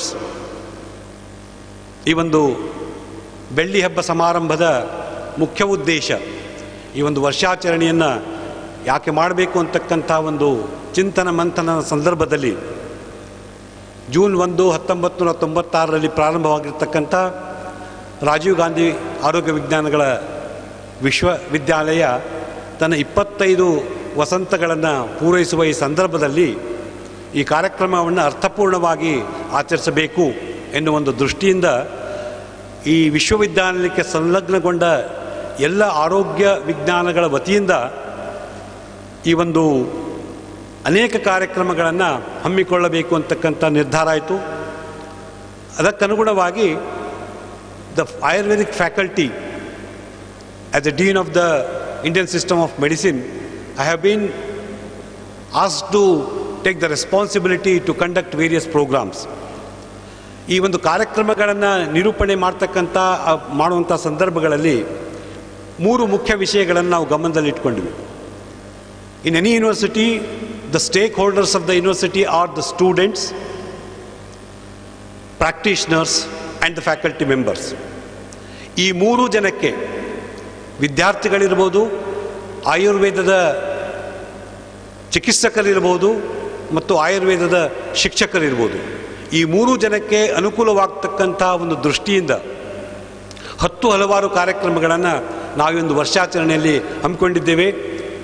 ಅದಕ್ಕಾಗಲೇ ಈಗ ನಾವು ಆಯುರ್ವೇದದ ರಾಷ್ಟ್ರೀಯ ದಿನಾಚರಣೆಯನ್ನು ಈ ಸುವರ್ಣ ಮಹೋತ್ಸವದ ಅಂಗವಾಗಿ ರಜತ ಮಹೋತ್ಸವದ ಅಂಗವಾಗಿ ನಾವು ಈಗಾಗಲೇ ಪೂರೈಸಿದ್ದೇವೆ. ಇದಕ್ಕಾಗಿ ಈ ಒಂದು ಸಂದರ್ಭದಲ್ಲಿ ಈಗಾಗಲೇ ನಮ್ಮ ಶಾಸಕರಾಗಿರ್ತಕ್ಕಂಥ ಡಾಕ್ಟರ್ ಸಂಕ್ನೂರವರು ಹೇಳಿದರು, ಸಂಶೋಧನೆಗೆ ಅತ್ಯಂತ ಹೆಚ್ಚನ್ನು ಮಹತ್ವವನ್ನು ಆಯುರ್ವೇದ ಕ್ಷೇತ್ರದಲ್ಲಿ ಕೊಡಬೇಕಾಗಿದೆ ತಂದು ತಮ್ಮ ಗಮನಕ್ಕೆ ತರಲಿಕ್ಕೆ ಇಚ್ಛೆಪಡ್ತೇನೆ ಸರ್. ಈ ಒಂದು ಸಂದರ್ಭದಲ್ಲಿ ನಾವು ಒಂದು ಸಂಶೋಧನೆಯನ್ನು ಕೂಡ ಒಂದು ರೋಗದ ಮೇಲೆ ಮಾಡಬೇಕಂತ ನಿರ್ಣಯ ಮಾಡಿಕೊಂಡಿದ್ದೇವೆ. ಅದಕ್ಕನುಗುಣವಾಗಿ ದ ಮ್ಯಾನೇಜ್ಮೆಂಟ್ ಆಫ್ ಹೈಪೋಥೈರಾಯ್ಡಿಸಮ್ ಈಗ ಬಹಳ ಕಾಮನ್ ಆಗಿ ಬರ್ತಕ್ಕಂಥ ಒಂದು ರೋಗ ಆಗಿದೆ. ಅದಕ್ಕಾಗಿ ಆಯುರ್ವೇದದ ಚಿಕಿತ್ಸೆ ಇದರ ಬಗ್ಗೆ ಸಂಶೋಧನೆ ಮಾಡ್ಕೊಂಡ್ಬಿಟ್ಟು the management of hypothyroidism by Ayurvedic treatment ಅಂತಕ್ಕಂಥ ಒಂದು ಸಂಶೋಧನೆಯನ್ನು ಈ ವರ್ಷಾಚರಣೆ ಸಂದರ್ಭದಲ್ಲಿ, ಬೆಳ್ಳಿ ಹಬ್ಬದ ವರ್ಷಾಚರಣೆ ಸಂದರ್ಭದಲ್ಲಿ ಈಗಾಗಲೇ ತೆಗೆದುಕೊಂಡಿದ್ದೇವೆ. 4 ಕಾಲೇಜುಗಳಲ್ಲಿ ಇದರ ಪೈಲಟ್ ಸ್ಟಡಿ ಪ್ರಾರಂಭವಾಗ್ತಾ ಇದೆ. ತದನಂತರ ಸುಮಾರು 2,000 ರೋಗಿಗಳ ಇಟ್ಸ್ ಅ ಹ್ಯೂಜ್ ಡಾಟಾ ಅನೇಕ ಮಲ್ಟಿ ಸೆಂಟರ್ಗಳಲ್ಲಿ ಇದನ್ನು ಮಾಡಿ ಸಂಶೋಧನೆಯನ್ನು ಮಾಡ್ತೀವಿ. ಆ ಕಾರ್ಯಕ್ರಮ ಕೂಡ ನಡೀತಾ ಇದೆ. ಈಗಾಗಲೇ ನಾವು ಜನರಲ್ ಪ್ರಾಕ್ಟೀಷನರ್ ಸಲುವಾಗಿ ಒಂದು ದಿನದ CME ಕಾರ್ಯಕ್ರಮವನ್ನು ಮಾಡಿದ್ವಿ. ಅದು respiratory disorders, management of respiratory disorders by Ayurvedic treatment ಅಂತಂದು ಕೋವಿಡ್ ಸಂದರ್ಭದಲ್ಲಿ ಶ್ವಾಸಕೋಶಕ್ಕೆ ಸಂಬಂಧಪಟ್ಟತಕ್ಕಂಥ ರೋಗಗಳು ಅಧಿಕವಾಗಿ ಬರುವ ದೃಷ್ಟಿಯನ್ನು ಇಟ್ಕೊಂಡು ಅದಕ್ಕಾಗಿ ಆಯುರ್ವೇದ ಚಿಕಿತ್ಸೆಯ 5 ಝೋನ್ಗಳಲ್ಲಿ ಪ್ರತಿಯೊಂದು ಝೋನ್ನಲ್ಲಿ 200 ಜನ ಜನರಲ್ ಪ್ರಾಕ್ಟೀಷನರ್ಸ್ ಭಾಗವಹಿಸುವ ಹಾಗೆ ಸುಮಾರು 1,000ಕ್ಕೂ ಅಧಿಕ ಆಯುರ್ವೇದ ವೈದ್ಯರಿಗೆ ಈ ಶ್ವಾಸಕೋಶಕ್ಕೆ ಸಂಬಂಧಪಟ್ಟಂತಹ ಆಯುರ್ವೇದ ಚಿಕಿತ್ಸೆಯ ಬಗ್ಗೆ ಅವರಿಗೆ ಒಂದು ವರ್ಕ್ಶಾಪ್ ರೀತಿಯಲ್ಲಿ ಇರತಕ್ಕಂಥ ತರಬೇತಿ ಶಿಬಿರಗಳನ್ನು ಏರ್ಪಡಿಸಲಾಗಿದೆ. ಈ ಒಂದು 2 ದಿನಗಳ ಏನು ಒಂದು ವಿಚಾರ ಸಂಕಿರಣ ಇದೆ, ಇದು 5 ಝೋನ್ಗಳಲ್ಲಿ ಒಂದೇ ದಿನದಲ್ಲಿ ಪ್ರಾರಂಭ ಆಗ್ತಾ ಇದೆ. ಮತ್ತು ಈ ಒಂದು ಪ್ರತಿಯೊಂದು ಝೋನ್ನಲ್ಲಿ ಕೂಡ ಸುಮಾರು 500 ಜನ ವಿದ್ಯಾರ್ಥಿಗಳು ಮತ್ತು ಶಿಕ್ಷಕರು ಇದರಲ್ಲಿ ಭಾಗವಹಿಸಲಿಕ್ಕೆ ತರಬೇತಿ ವೈದ್ಯರು ಕೂಡ ಇಂಟರ್ನೀಸ್ ಕೂಡ ಈ ಒಂದು 2 ದಿನಗಳ ಸೆಮಿನಾರ್ಗಳಲ್ಲಿ ಕಾನ್ಫರೆನ್ಸ್ಗಳಲ್ಲಿ ಭಾಗವಹಿಸಿ 5 ಝೋನ್ಗಳಲ್ಲಿ ಬೇರೆ ಬೇರೆ ವಿಷಯಗಳನ್ನು ನಾವು ಇಟ್ಕೊಂಡಿದ್ದೇವೆ. ಇಲ್ಲಿ ನಾವು ಉರುಕ್ ರೋಗಗಳ ಬಗ್ಗೆ ಈ ರೀತಿ ಇವತ್ತು ನಾವು ಚಿಂತನೆ ಅಥವಾ ಒಂದು ಕಾನ್ಫರೆನ್ಸ್ ಮಾಡ್ತಾ ಇದ್ದರೆ, ಇನ್ನೊಂದು ವಿಭಾಗದಲ್ಲಿ ಹೃದಯ ರೋಗಗಳ ಬಗ್ಗೆ, ಮತ್ತೊಂದು ವಿಭಾಗದಲ್ಲಿ ಗ್ಯಾಸ್ಟ್ರೋಇಂಟೆಸ್ಟೈನಲ್ ಡಿಸಾರ್ಡರ್ಗಳ ಬಗ್ಗೆ, ಇನ್ನೊಂದು ವಿಭಾಗದಲ್ಲಿ ಜೆರಿಯಾಟ್ರಿಕ್ ಪ್ರಾಬ್ಲಮ್ಸ್ ವಯೋವೃದ್ಧದಲ್ಲಿ ಬರುವಂಥ ಸಹಜ ಕಾಯಿಲೆಗಳ ಬಗ್ಗೆ, ಇನ್ನೊಂದು ವಿಭಾಗದಲ್ಲಿ ಸ್ತ್ರೀಯರ ಮತ್ತು ಮಕ್ಕಳ ರೋಗಗಳ ಬಗ್ಗೆ ಈ ಚರ್ಚೆ ನಡೀತಾ ಇದೆ. ಈ 5 ವಿಭಾಗಗಳಲ್ಲಿ ಒಟ್ಟಿಗೆ ಈ ರೀತಿಯಾಗಿರ್ತಕ್ಕಂಥ ಕಾರ್ಯಕ್ರಮ ಈ ಪೂರ್ವದಲ್ಲಾಗಿರ್ತಕ್ಕಂಥ 5 ವಿಭಾಗಗಳಲ್ಲಿ ಇನ್ನೊಂದು CME ಕಾರ್ಯಕ್ರಮ ಆಯಿತು. ಮುಂದೆ ವಿದ್ಯಾರ್ಥಿಗಳಿಗಾಗಿ 5 ಝೋನ್ಗಳಲ್ಲಿ ಒಂದು ಕ್ವಿಜ್ ಕಾಂಪಿಟೇಷನ್ ಏನಾಗ್ತಾ ಇದೆ. ಹೀಗೆ 5 ಝೋನ್ಗಳಲ್ಲಿ ಒಂದೇ ದಿವಸ ಈ ಎಲ್ಲ ಕಾರ್ಯಕ್ರಮಗಳನ್ನು ಹಮ್ಮಿಕೊಂಡಿರ್ತಕ್ಕಂಥ ಇದೇ ಮೊದಲೇ ಬಾರಿಗೆ ಮತ್ತು ಇದು ಒಂದು ವಿಶಿಷ್ಟಪೂರ್ವವಾಗಿರ್ತಕ್ಕಂಥ ಕಾರ್ಯಕ್ರಮವನ್ನು ನಾವು ವಿಶ್ವವಿದ್ಯಾಲಯದ ವತಿಯಿಂದ ಹಾಕಿಕೊಂಡಿದ್ದೇವೆ. ಈ ಸಂದರ್ಭದಲ್ಲಿ ಮಾನ್ಯ ಡಾಕ್ಟರ್ SV ಸಂಕನೂರವರು ಅತ್ಯಂತ ಮಾರ್ಮಿಕವಾಗಿ ಅನೇಕ ವಿಷಯಗಳ ಪ್ರಸ್ತಾವನೆಯನ್ನು ಮಾಡಿದ್ದಾರೆ. ಅವರು ಇಟ್ಟಿರ್ತಕ್ಕಂಥ ಒಂದು ಮುಖ್ಯವಾಗಿರ್ತಕ್ಕಂಥ ಒಂದು ಪ್ರಸ್ತಾವನೆ ಆಯುರ್ವೇದದಲ್ಲಿ ಸಂಶೋಧನೆಗೆ ಆದ್ಯತೆಯನ್ನು ಕೊಡಬೇಕು. ಈ ಒಂದು ಸಂಶೋಧನೆಗೆ ಆದ್ಯತೆಯನ್ನು ಕೊಡಬೇಕಂತಂದರೆ ಆಯುರ್ವೇದದಲ್ಲಿ ಏನು ವೈದ್ಯಕೀಯ ವೃತ್ತಿಯನ್ನು ಮಾಡ್ತಾ ಇದ್ದಾರೆ ಅವರು ವಿದ್ಯಾರ್ಥಿಗಳಿರ್ಬೋದು ಶಿಕ್ಷಕರಿರ್ಬೋದು ಅಥವಾ ಖಾಸಗಿ ವೃತ್ತಿನಿರತ ವೈದ್ಯರಿರ್ಬೋದು, ಅವರೆಲ್ಲರಿಗೂ ಸಂಶೋಧನೆ ಮಾಡ್ತಕ್ಕಂಥ ಒಂದು ಸೌಲಭ್ಯ ಅತ್ಯಂತ ಅವಶ್ಯಕತೆವಾಗಿರ್ತದೆ. ಅದು ಆಯುರ್ವೇದದ ತತ್ವಗಳಿಗೆ ಅನುಗುಣವಾಗಿರ್ತಕ್ಕಂಥ ಒಂದು ಸಂಶೋಧನೆ ಕೇಂದ್ರ ಆಗಿರಬೇಕು. ಇದಕ್ಕಾಗಿ ನಾವು ರಾಷ್ಟ್ರೀಯ ಆಯುರ್ವೇದ ದಿನಾಚರಣೆ ಅಂಗವಾಗಿ ಕೂಡ ಈ ಒಂದು ಪ್ರಸ್ತಾವನೆಯನ್ನು ನಾವು ರಾಜ್ಯ ಸರ್ಕಾರದ ಗಮನಕ್ಕೆ ತಂದಿದ್ದೀವಿ. ಈ ಝೋನಲ್ CME ಮತ್ತು ಝೋನಲ್ ಕಾನ್ಫರೆನ್ಸ್ಗಳ 20ನೇ ತಾರೀಕಿಗೆ ಮುಗಿದ ನಂತರ ಎಲ್ಲ ಝೋನಲ್ಗಳ ವತಿಯಿಂದ ಒಂದು ಪ್ರಸ್ತಾವನೆಯನ್ನು ಪಾಸ್ ಮಾಡಿ ಆ ಪ್ರಸ್ತಾವನೆಯನ್ನು ತಮಗೂ ಕೂಡ ಕಳಿಸ್ತೀವಿ. ರಾಜ್ಯ ಸರ್ಕಾರಕ್ಕೂ ಮತ್ತು ಕೇಂದ್ರ ಸರ್ಕಾರಕ್ಕೂ ಈ ಪ್ರಸ್ತಾವನೆ ಕಳಿಸ್ತೀರಿ. ತಾವು ದಯವಿಟ್ಟು ಈ ಒಂದು ವಿಷಯದಲ್ಲಿ ನಮಗೆಲ್ಲ ನಮ್ಮ ಆಯುರ್ವೇದದ ಕ್ಷೇತ್ರಕ್ಕೆ ತಾವು in your leadership I request you to see that this matter of starting at least 4 Ayurvedic research centres in the state of Karnataka ಇದು ಆಗಬೇಕು ಅಂತಕ್ಕಂಥ ದೃಷ್ಟಿಯಿಂದ ತಾವು ಮುಂದುವರಿರಿ. ನಾವು ಕೂಡ ತಮ್ಮೊಂದಿಗೆ ಇರ್ತೀವಿ ಅಂತಕ್ಕಂಥ ಆಶ್ವಾಸನೆ ಈ ಸಂದರ್ಭದಲ್ಲಿ ಅವ್ರಿಗೆ ಕೊಡ್ತಾ ಇದ್ದೀನಿ. ಹೀಗೆ ಇನ್ನು ವಿದ್ಯಾರ್ಥಿಗಳಿಗೆ ಮಾರ್ಚ್ 5ರಂದು ಝೋನಲ್ ಕ್ವಿಜ್ ಕಾಂಪಿಟೇಷನ್ ಇರ್ತದೆ. ತದನಂತರ ಹೀಗಾಗಿ ಸಂಶೋಧನೆ ದೃಷ್ಟಿಯಿಂದ ಡಾಕ್ಟರ್ ಸಂಕನೂರ್ ಅವರು ಹೇಳಿದ ಹಾಗೆ ಸಂಶೋಧನೆ ಮಾಡಬೇಕು, ಅದರಲ್ಲಿ ಡಾಕ್ಯುಮೆಂಟೇಷನ್ ಆಗಬೇಕು. ಅವರು ಹೇಳ್ತಕ್ಕಂಥ ವಿಷಯ ಅತ್ಯಂತ ಸಮಂಜಸವಾಗಿದೆ. ಆಯುರ್ವೇದ ಜನಮನ್ನಣೆಯನ್ನು ಅಲೋಪತಿ ವೈದ್ಯಕೀಯದಲ್ಲಿ ಯಾಕೆ ಪಡೆಯಲಿಲ್ಲ ಅಂತಕ್ಕಂಥದ್ದೊಂದು ಒಂದು ಮುಖ್ಯವಾಗಿರ್ತಕ್ಕಂಥ ಒಂದು ಹಿನ್ನಡೆಗೆ ಒಂದು ಕಾರಣ ಅಂತಂದರೆ we are not documenting it, we are not convincing the society by evidence based. ಆ ಒಂದು ದೃಷ್ಟಿಯಲ್ಲಿ ಸಂಶೋಧನೆ ಮಾಡ್ತಕ್ಕಂಥ ಒಬ್ಬ ವೈದ್ಯ ಯಾವ ರೀತಿಯಾಗಿ ಸಂಶೋಧನೆಯ ಒಂದು ಆರ್ಟಿಕಲನ್ನು ಜರ್ನಲ್ಲಿ ಪಬ್ಲಿಷ್ ಮಾಡಬೇಕು ಅದರ ಬಗ್ಗೆ ಸಾಕಷ್ಟು ಜ್ಞಾನ ಇಲ್ಲ. ಈ ಸುವರ್ಣ ಮಹೋತ್ಸವದ ಅಂಗವಾಗಿ ವೃತ್ತಿನಿರತ ಖಾಸಗಿ ವೈದ್ಯರಿಗೆ 2 ಸಂಕಿರಣಗಳನ್ನು, ಒಂದು ಬೆಂಗಳೂರಿನ ಗೌರ್ಮೆಂಟ್ ಆಯುರ್ವೇದ ಕಾಲೇಜಲ್ಲಿ, ಒಂದು ಧಾರವಾಡದ ಗುತ್ತಲ ಆಯುರ್ವೇದ ಕಾಲೇಜಲ್ಲಿ 100 ಆಯ್ದ ಆಯುರ್ವೇದ ವೈದ್ಯರಿಗೆ how to write and research article ಅನ್ನೋದ್ರ ಬಗ್ಗೆ ಒಂದು ವಿಚಾರ ಸಂಕಿರಣವನ್ನು ಹ್ಯಾಂಡ್ಸ್ ಆನ್ ಟ್ರೈನಿಂಗ್ ಅವರಿಗೆ ಒಂದು ನೀವು ಸಂಶೋಧನೆ ಮಾಡಬೇಕಾತಂದರೆ ಆಯ್ದುಕೊಳ್ತಕ್ಕಂಥ ವಿಷಯ, ಯಾವ ರೀತಿಯಾಗಿ ಸಂಶೋಧನೆಯನ್ನು ಮಾಡಬೇಕು, ಯಾವ ರೀತಿಯಾಗಿ ಮಾಡಿರ್ತಕ್ಕಂಥ ಸಂಶೋಧನೆಗಳನ್ನು ಡಾಕ್ಯುಮೆಂಟ್ ಮಾಡಿ ಅದನ್ನು ಆರ್ಟಿಕಲ್ ಆಗಿ ಪ್ರೆಸೆಂಟ್ ಮಾಡಬೇಕು. ಇನ್ನದರ ಬಗ್ಗೆ ಒಂದು ಹ್ಯಾಂಡ್ಸ್ ಆನ್ ಟ್ರೈನಿಂಗ್ದ ಒಂದು ಕಾನ್ಫರೆನ್ಸನ್ನು ನಾವು ಮಾಡ್ತಾ ಇದ್ದೇವೆ. ಹೀಗಾಗಿ ಹಲವಾರು ಕಾರ್ಯಕ್ರಮಗಳಿಂದ ರಾಜೀವ್ ಗಾಂಧಿ ಆರೋಗ್ಯ ವಿಶ್ವವಿದ್ಯಾನಿಲಯಗಳ ಆಯುರ್ವೇದ ವೈದ್ಯ ಪದ್ಧತಿಯಲ್ಲಿ ಅನೇಕ ಕಾರ್ಯಕ್ರಮಗಳನ್ನು ಹಾಕ್ಕೊಂಡಿದೆ. ಇದು ಈ ಒಂದು ಆಯುರ್ವೇದ ಸಂಸ್ಥೆಗಳಿದೆ. ಈ ಕರ್ನಾಟಕದಲ್ಲಿರ್ತಕ್ಕಂಥ 74 ಆಯುರ್ವೇದ ವೈದ್ಯಕೀಯ ಪ್ರಾಂಶುಪಾಲರು ಎಲ್ಲರೂ ಒಗ್ಗಟ್ಟಾಗಿ ಈ ಎಲ್ಲ ಕಾರ್ಯಕ್ರಮಗಳನ್ನು ನಡೆಸ್ಕೊಳ್ತಾ ಇದ್ದಾರೆ. ಇದು ರಾಜೀವ್ ಗಾಂಧಿ ಆರೋಗ್ಯ ವಿಶ್ವವಿದ್ಯಾಲಯಗಳ ರಜತ ಮಹೋತ್ಸವದಲ್ಲಿ ಒಂದು ಅತ್ಯಂತ ಮೈಲುಗಲ್ಲಾಗ್ತದೆ ಅಂತಕ್ಕಂಥ ಆಶಾಭಾವನೆ ನಮಗಿದೆ. ಈ ಎಲ್ಲ ಸಮಾರಂಭಗಳ ಒಂದು ವರದಿಯನ್ನು ನಾವು ಸರ್ಕಾರಕ್ಕೆ, ಕೇಂದ್ರ ಸರ್ಕಾರಕ್ಕೆ ಮತ್ತು ರಾಜ್ಯ ಸರ್ಕಾರಕ್ಕೆ ಕೊಡ್ತೇವೆ. ಆಯುರ್ವೇದ ಕ್ಷೇತ್ರಕ್ಕೆ ದೊರೆಯಬೇಕಾಗ್ತಕ್ಕಂಥ ಸೌಲಭ್ಯಗಳು ರಾಜ್ಯ ಸರ್ಕಾರ ಮತ್ತು ಕೇಂದ್ರ ಸರ್ಕಾರದಿಂದ ಏನು ದೊರೆಯಬೇಕಂತಕ್ಕಂಥದ್ದನ್ನು ನಾವು ಸರ್ಕಾರಕ್ಕೆ ಮನದಟ್ಟು ಮಾಡಿಕೊಡ್ತೇವೆ ಅಂತಕ್ಕಂಥ ಈ ಸಂದರ್ಭದಲ್ಲಿ ಹೇಳ್ತಾ, ಈ ಎಲ್ಲ ಕಾರ್ಯಕ್ರಮಗಳು ಎಲ್ಲ ಝೋನ್ಗಳಲ್ಲಿ ಅತ್ಯಂತ ಯಶಸ್ವಿಯಾಗಿ ನಡೆಯಲಿಕ್ಕೆ ಸಹಕರಿಸಿದಂಥ ಎಲ್ಲ ಕಾಲೇಜಿನ ಪ್ರಾಂಶುಪಾಲರಿಗೆ ವೈಯಕ್ತಿಕವಾಗಿ ನಾನು ವಿಶ್ವವಿದ್ಯಾಲಯದ ಪರವಾಗಿ ನಾನು ಕೃತಜ್ಞತೆಗಳನ್ನು ಸಲ್ಲಿಸ್ತಾ ನನ್ನ ಮಾತಿಗೆ ವಿರಾಮ ಕೊಡ್ತೇನೆ. ಧನ್ಯವಾದಗಳು. Thank you very much, sir, for your speech. Now it's time to honor Dr. S.K. Bannigold, sir. I request all the dignitaries to felicitate and honor Dr. S.K. Bannigold, sir.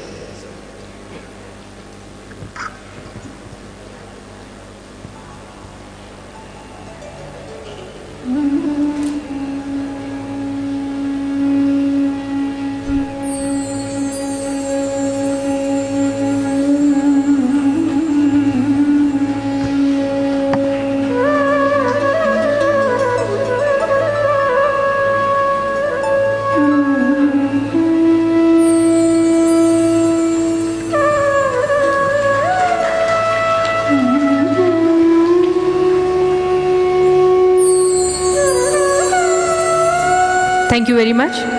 Now I request our beloved teacher, retired principal of DGM Ayurvedic Medical College Gadag and guest of today's conference, Dr. G.B. Patil sir, to express your views.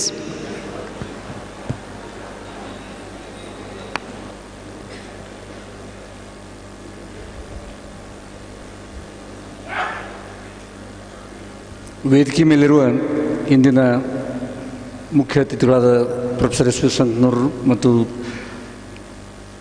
Faculty dean ಸ್ನೇಹಿತರಾದಂಥ doctor S K ಬಂಧುಗಳು ಮತ್ತು ವೇದಿಕೆ ಮೇಲೆ ಪ್ರಾಚಾರ್ಯರೇ, ಎಲ್ಲ ವೇದಿಕೆ ಮೇಲಿರುವ ಸದಸ್ಯರೇ, ವೇದಿಕೆ ಮುಂದಿರುವ ಸದಸ್ಯರೇ, ಇನ್ನೂ ಸೆಷನ್ ಕಂಟಿನ್ಯೂ ಆಗಬೇಕಾಗಿರೋದ್ರೆ ಒಂದು ನಾನು ಮಾತಾಡೋ ವಿಷಯನೇ ಇದ್ದಿಲ್ಲ, ಒಂದು ವಿಷಯವನ್ನು ಸಂಕನೂರು ಸರ್ ಗಮನಕ್ಕೆ ತರಬೇಕು ಅನ್ನೋ ದೃಷ್ಟಿಯೊಳಗೆ ಒಂದೆರಡು ಮಾತುಗಳನ್ನು ಹೇಳೋದು ಅವಶ್ಯಕತೆ ಇದೆ ಅಂತ ನನಗೆ ಅನ್ನಿಸ್ತು. ಒಟ್ಟು ಹೋರಾಟ ಕ್ಷೇತ್ರದಲ್ಲಿ ಮತ್ತು ಶೈಕ್ಷಣಿಕ ಕ್ಷೇತ್ರದಲ್ಲಿ ಸಂಕನೂರರ ಧ್ವನಿ ಯಾವಾಗಲೂ ಗಟ್ಟಿಯಾಗೇ ಇರ್ತದೆ. ಕೆಲವು ವಿಷಯಗಳು ರಾಜಕೀಯ ಇಚ್ಛಾಶಕ್ತಿಯಿಂದ ಅದು ಸಾಧ್ಯ ಇರ್ತದೆ.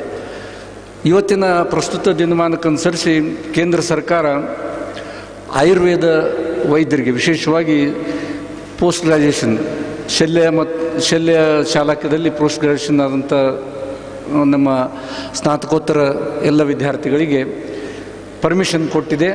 ಇದು ಸ್ವಲ್ಪ ಚರ್ಚಾಸ್ಪದ ವಿಷಯವೂ ಆಗಿರುವುದನ್ನು ನಾವೆಲ್ಲ ಈಗಿನ ಸಂದರ್ಭದಲ್ಲಿ ನೋಡ್ತಾ ಇದ್ದೇವೆ.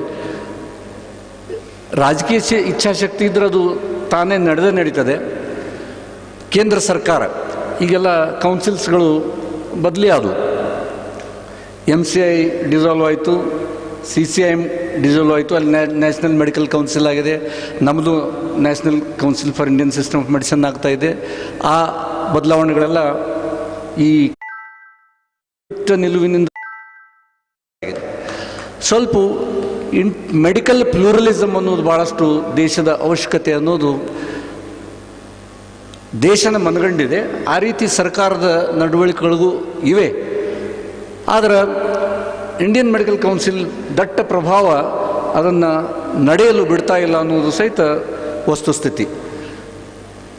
ಸರ್ಕಾರದ ಇಚ್ಛಾಶಕ್ತಿಯ ಮೂಲಕವಾಗಿ ನಮ್ಮ ಸ್ನಾತಕೋತ್ತರ ಪದವೀಧರರಿಗೆ ಈ ಸರ್ಜರಿಯಲ್ಲಿ ಅವಕಾಶ ಕೊಟ್ಟ ಹಾಗೆ ನಮ್ಮ ಗ್ರ್ಯಾಜುಯೇಟ್ಸ್ ಎಲ್ಲ ಪ್ರಾಕ್ಟೀಸ್ ಮಾಡ್ತಾ ಇರತಕ್ಕಂಥದ್ದು ಜನರಲ್ ಪ್ರಾಕ್ಟೀಸ್ ಲೆವೆಲ್ನಲ್ಲಿ ಹೆಚ್ಚಾಗಿ ಅತ್ಯವಶ್ಯಕ ಔಷಧಿಗಳ ಬಳಕೆ ಇಲ್ಲಿಯೂ ಭಾಳ ಅವಶ್ಯಕತೆ ಇದೆ.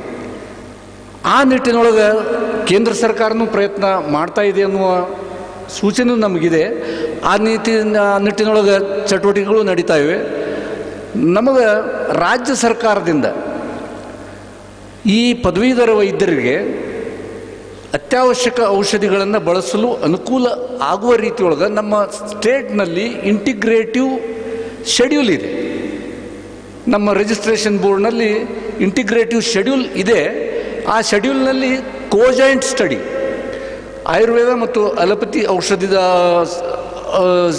ವಿಜ್ಞಾನಕ್ಕೆ ಸಂಬಂಧಿಸಿ ಕೋಜಾಯಿಂಟ್ ಸ್ಟಡಿ ಆದಂಥ ಸಂದರ್ಭದೊಳಗೆ ಈ ಪ್ರಾಕ್ಟೀಸ್ನರ್ಸು ಅಲೋವ್ ಮಾಡುವಂಥ ಒಂದು ಸೆಕ್ಷನ್ ಶೆಡ್ಯೂಲ್ ನಮ್ಮಲ್ಲಿ ಸರ್ಕಾರದಿಂದ ಅಪ್ರೂವ್ಡ್ ಇದೆ.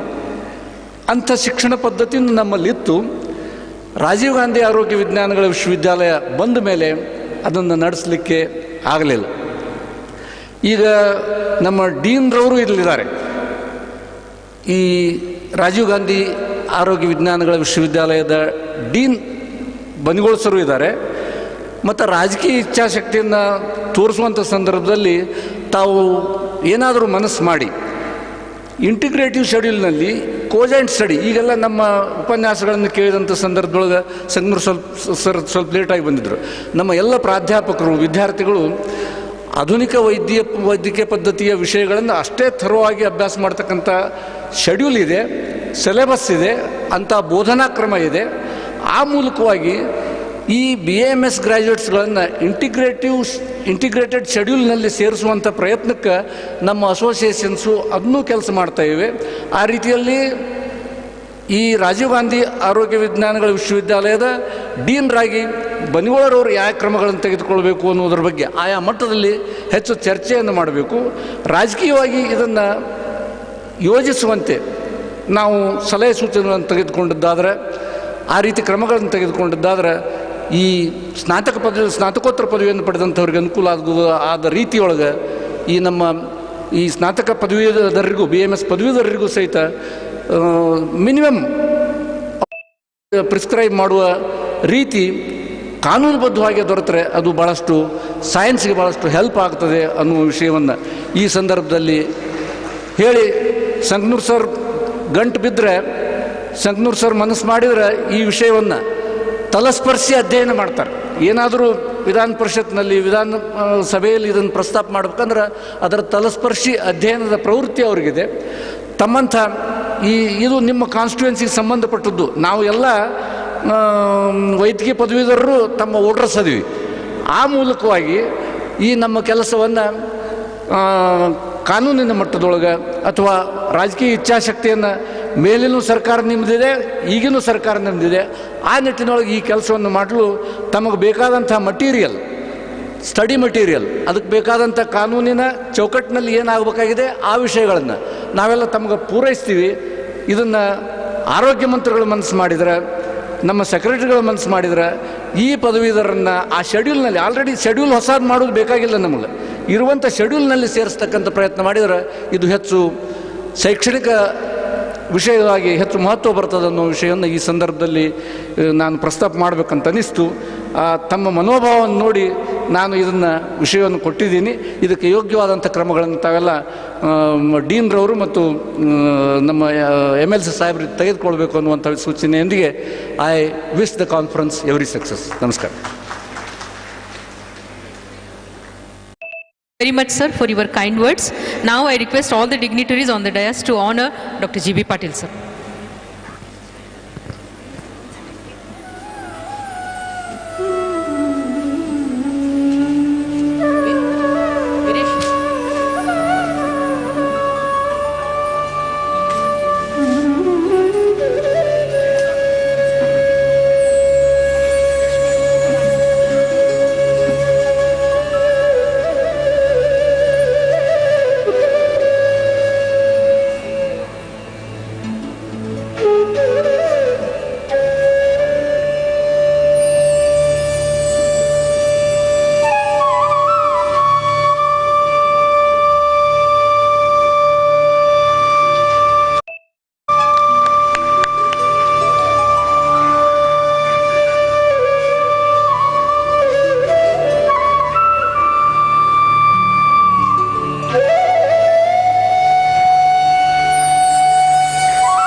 Thank you all.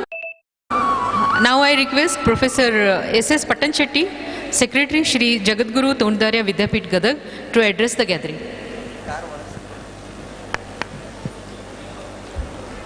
ನಮ್ಮ G.B. ಪಾಟೀಲ್ ಸರ್ ಹೇಳಿದಂತಾಗ ಸೆಮಿನಾರ್ ತಮ್ಮದಿರೋದ್ರಿಂದ, ಆಮೇಲೆ ಈಗಾಗಲೇ ನಮ್ಮ ಸಂಕನೂರು ಸಾರು ಮತ್ತು ಬಂಡ್ಗೋಳ ಸರ್ ಅವರು ವಿವರವಾಗಿ ಮಾತನಾಡಿದ್ದಾರೆ.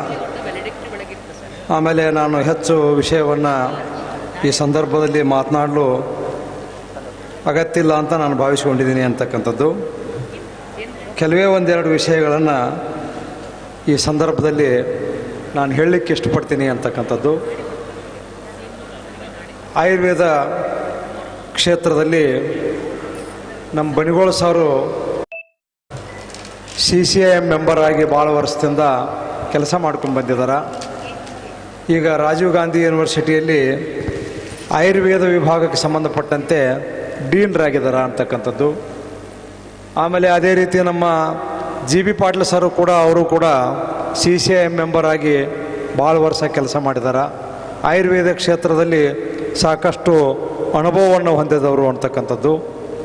ನಮ್ಮ ಪುರದ ಡಾಕ್ಟ್ರವರು ನನಗೆ ಗೊತ್ತಿರೋ ಮಟ್ಟಿಗೆ ಒಂದು 40,000ಕ್ಕಿಂತ ಹೆಚ್ಚು ಈ ಪಾರ್ಶ್ವವಾಯು ಪೀಡಿತ ರೋಗಿಗಳಿಗೆ ಚಿಕಿತ್ಸೆಯನ್ನು ನೀಡಿ ದೊಡ್ಡ ಹೆಸರನ್ನು ಅವರು ಮಾಡಿದ್ದಾರೆ ಅಂತಕ್ಕಂಥದ್ದು.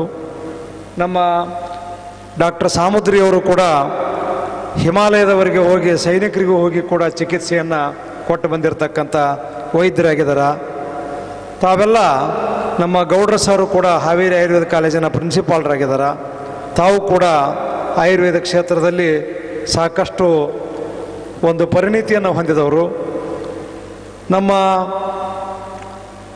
ಒಂದು ವಿಷಯ ಸಂಕನೂರು ಸಾವರ ಗಮನಕ್ಕೆ ಮತ್ತು ಬಣಿಗೋಳ ಸರ್ ಗಮನಕ್ಕೆ ತೆಗೆದುಕೊಂಡು ಬರೋದು ಏನು ಅಂತಂದ್ರೆ, ಮತ್ತು ತಮ್ಮೆಲ್ಲರ ಗಮನಕ್ಕೂ ಕೂಡ ತೆಗೆದುಕೊಂಡು ಬರೋದು ಏನಂದ್ರೆ, ನಮ್ಮ ಗದಗ ಜಿಲ್ಲೆಯಲ್ಲಿ ಕಪ್ಪತ್ತು ಗುಡ್ಡ ಇದೆ. ಭಾಳ ವಿಶಾಲವಾಗಿರ್ತಕ್ಕಂಥ ಪ್ರದೇಶ. ಅದು 80,000 ಎಕರೆ ಪ್ರದೇಶವನ್ನು ಹೊಂದಿದೆ ಕಪ್ಪತ್ತು ಗುಡ್ಡ. ನಮ್ಮ ಪೂಜ್ಯ ಲಿಂಗೈಕ್ಯ ಡಾಕ್ಟರ್ ತೋಂಟದ ಸಿದ್ಧಲಿಂಗ ಮಹಾಸ್ವಾಮಿಗಳವರು ಆ ಕಪ್ಪತ್ತು ಗುಡ್ಡವನ್ನು ಸಂರಕ್ಷಣೆಯನ್ನು ಮಾಡಿದ್ದಾರೆ. ಅವರು ಭಾಳ ಮುಖ್ಯವಾಗಿರ್ತಕ್ಕಂಥ ಗುಡ್ಡ ಅದು. ನಮ್ಗೆ ಅದಕ್ಕೆ ಉತ್ತರ ಕರ್ನಾಟಕದ ಪಶ್ಚಿಮ ಘಟ್ಟ ಅಂತ ನಾವು ಕರಿತೀವಿ. ಅದಕ್ಕೆ western ghat of the north Karnataka, ಅದು ಪಶ್ಚಿಮ ಘಟ್ಟ. ಅದು ನಮ್ಗೆ ಇವತ್ತು ಪಶ್ಚಿಮ ಘಟ್ಟ ಅಳಿವಿನ ಅಂಚಿನಲ್ಲಿ ಅದ. ರಾಜಕಾರಣಿಗಳ ಒತ್ತಡದಿಂದ, ಆಡಳಿತಗಾರರ ಒತ್ತಡದಿಂದ ಮೊನ್ನೆ ತಾವೆಲ್ಲ ಸ್ಫೋಟ ಆದದ್ದನ್ನು ನೋಡಿದಿರಿ. ಇಂಥ ಒಂದು ವಿಷಮ ಪರಿಸ್ಥಿತಿಯಲ್ಲಿ ಆ ಕಪ್ಪತ್ತು ಗುಡ್ಡವನ್ನು ಅವರು ರಕ್ಷಣೆಯನ್ನು ಮಾಡಿದ್ದಾರೆ. ಅವರು ಗೊತ್ತಿದೆ ನಮ್ಮ ಸಂಕನೂರು ಸರ್ಗೆ. ಅವರು ನಾಳೆ ಬೆಳಿಗ್ಗೆ ಅವರು ಕೊನೆಯ ಕಾರ್ಯಕ್ರಮ ಯಾವುದಿತ್ತು ಅಂತಂದ್ರೆ ತೀರಿಕೊಂಡ ದಿನ ಲಿಂಗದೊಳಗಾದ ದಿವಸ ಬೆಳಗಿನ ದಿವಸ ಮುಂಜಾನೆ 10 ಗಂಟೆಗೆ ಕಪ್ಪತ್ತು ಗುಡ್ಡವನ್ನು ಉಳಿಸಿ ಬೆಳೆಸಿ ಬಳಸಿ.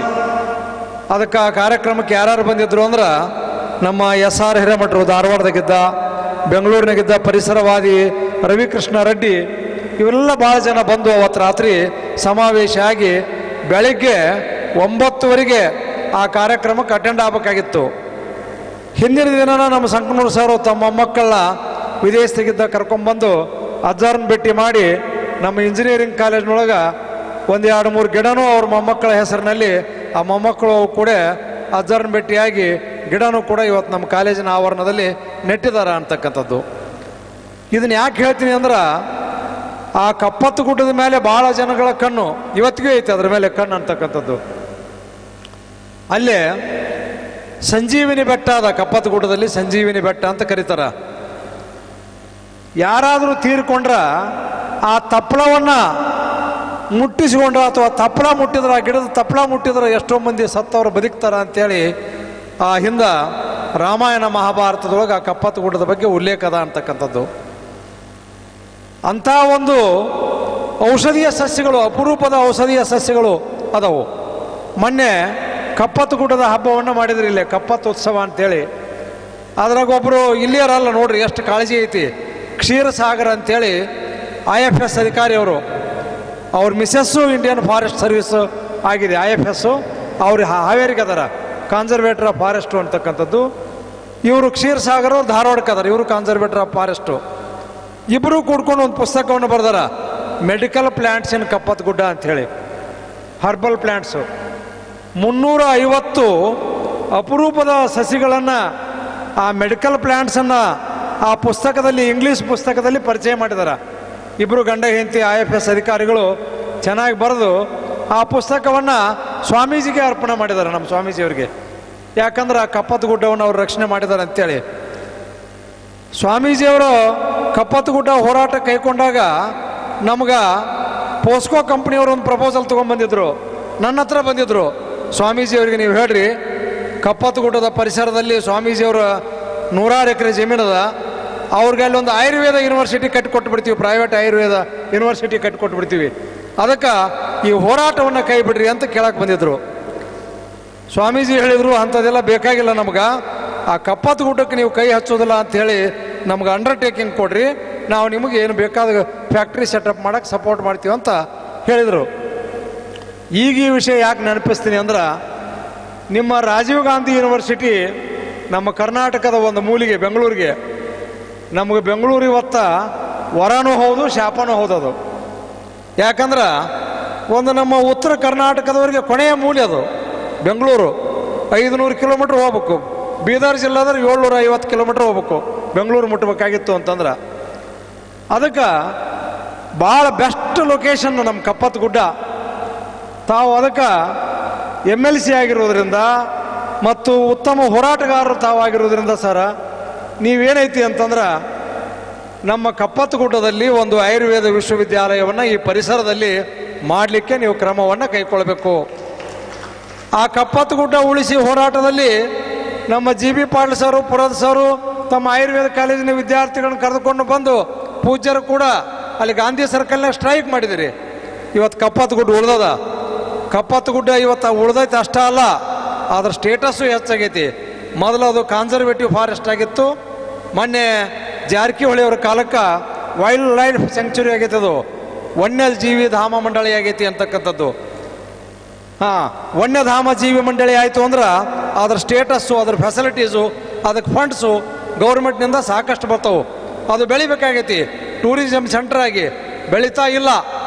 ಕಾರಣ ಅಂತಂದ್ರೆ ಅದಕ್ಕೆ ಆಡಳಿತಗಾರರ ರಾಜಕಾರಣಿಗಳ ವಕ್ರ ದೃಷ್ಟಿ ಅದ್ರ ಮೇಲೆ ಇರೋದ್ರಿಂದ ಗಣಿಗಾರಿಕೆಗೆ ಅದು ಸದ್ದು ಗದ್ದಲಿಲ್ದನ ಕದ್ದು ಮುಚ್ಚಾಲಿಯಿಂದ ಗಣಿಗಾರಿಕೆ ನಡೆದಿರೋದ್ರಿಂದ ಅದು ಬೆಳೀತಾ ಇಲ್ಲ. ಅದಕ್ಕೆ ಯೂನಿವರ್ಸಿಟಿಯಲ್ಲಿ ಆಯಿತು ಅಂತಂದ್ರೆ ನಮ್ಗೆ PTU ಯೂನಿವರ್ಸಿಟಿ ಆಗಿ, ಬೆಳಗಾವಿ ಯೂನಿವರ್ಸಿಟಿ ಆಗಿ ಈ ಟೆಕ್ನಿಕಲ್ ಸಂಸ್ಥೆಗಳಿಗೆ ಯಾವ ರೀತಿ ಅನುಕೂಲ ಆಗಿದೆ, ಅದೇ ರೀತಿ ಆಯುರ್ವೇದ ಯೂನಿವರ್ಸಿಟಿ ಆ ಪರಿಸರದೊಳಗೆ ಆಯಿತು ಅಂತಂದ್ರೆ ಸರ ಏನಾಗತ್ತೆ ಅಂತಂದ್ರೆ ನಮ್ಮ ಉತ್ತರ ಕರ್ನಾಟಕದಲ್ಲಿ ಇನ್ನಷ್ಟು ಆಯುರ್ವೇದ ಕಾಲೇಜುಗಳು ಬೆಳೀತವು, ಆಯುರ್ವೇದಕ್ಕೆ ಸಂಬಂಧಪಟ್ಟಿರ್ತಕ್ಕಂಥ ಕೋರ್ಸ್ಗಳು ಬರ್ತವು, ಅಧ್ಯಯನ ನಡೀತೈತಿ. ಆಮೇಲೆ ಅಲೋಪತಿಗೆ ಪರ್ಯಾಯವಾಗಿ ಕೋರ್ಸು ಎಲ್ಲ ರೀತಿಯಿಂದ ಬೆಳೀತೈತಿ ಅನ್ನೋದರಲ್ಲಿ ಎರಡು ಮಾತಿಲ್ಲ.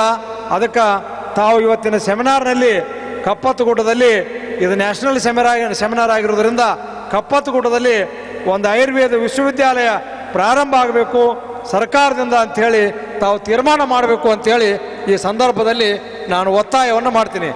ಮತ್ತು ಯೂನಿವರ್ಸಿಟಿಯಲ್ಲಿ ಅವರು ಕೂಡ ನಮ್ಮ ಬಣಿಗೋಳ ಸರ್, ಅವರು ನಮ್ಮ ಕುಷ್ಟಗಿ ತಾಲೂಕಿನ ನನ್ನ ಊರಿನ ಪಕ್ಕದವರು, ಅವ್ರಿಗೂ ಕೂಡ ಈ ಕಪ್ಪತ್ತಗುಡ್ಡದ ಬಗ್ಗೆ ಪರಿಚಯ ಅದ. ಅವರು ಕೂಡ ಕಪ್ಪತ್ತಗುಡ್ಡ ಅದ್ರ ಬಗ್ಗೆ ಯೂನಿವರ್ಸಿಟಿ ಹಂತದಲ್ಲಿ ಪ್ರಯತ್ನವನ್ನು ಮಾಡಬೇಕು ಅಂತಕ್ಕಂಥದ್ದು.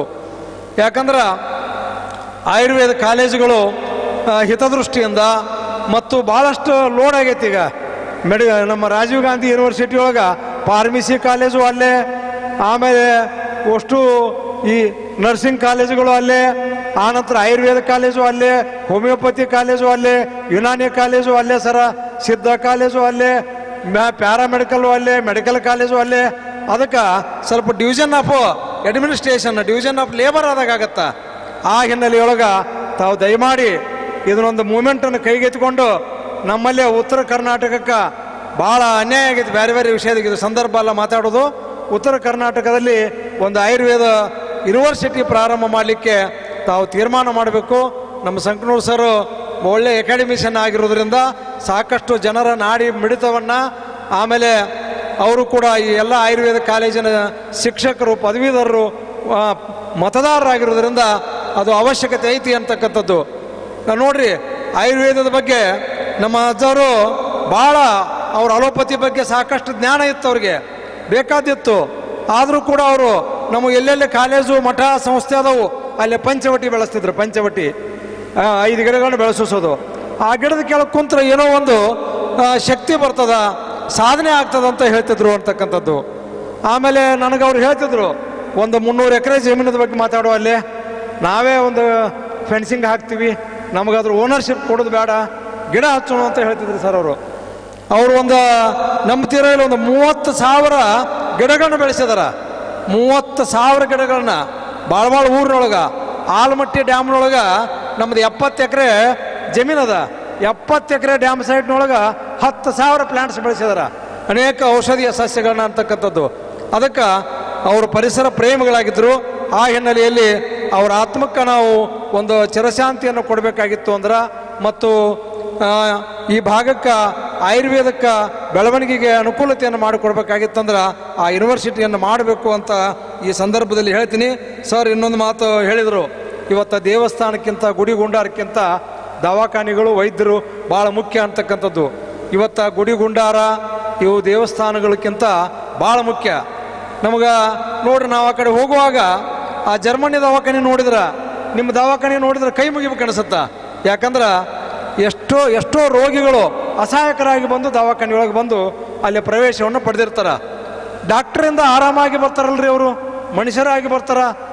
ಮೊನ್ನೆ ಕರೋನಾದಾಗ ನಾವು ಹೆಂಗೆ ಮಾಸ್ಕ್ ಹಾಕ್ಕೊಂಡಿದ್ವಿ, ದೇವರು ಕೂಡ ಅವು ಗುಡಿ ಬಾಗಿಲ ಹಾಕಿ ಮಾಸ್ಕ್ ಹಾಕ್ಕೊಂಡ್ಬಿಟ್ಟಿದ್ವು. ಅವು ಕೂಡ ದೇವರು ಕೂಡ, ಗುಡಿ ಗುಂಡಾರಗಳು ಕೂಡ ಕರೋನಾ ರೋಗಿಗಳನ್ನು ಉಳಿಸ್ಲಿಕ್ಕೆ ಸಾಧ್ಯ ಆಗಲಿಲ್ಲ.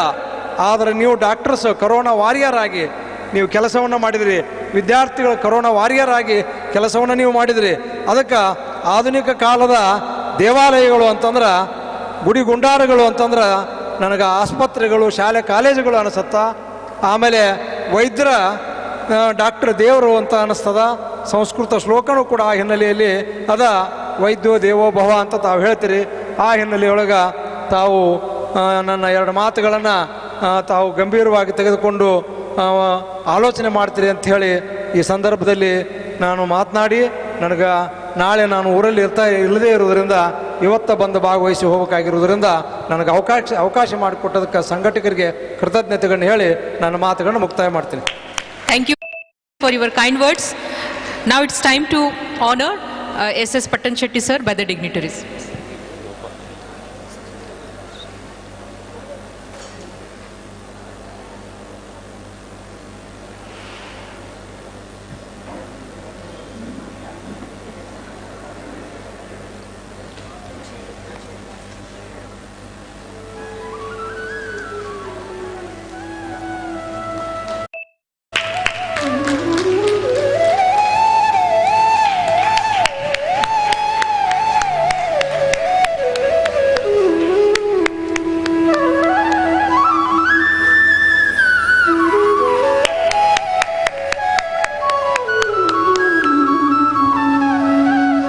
Thank you, sir.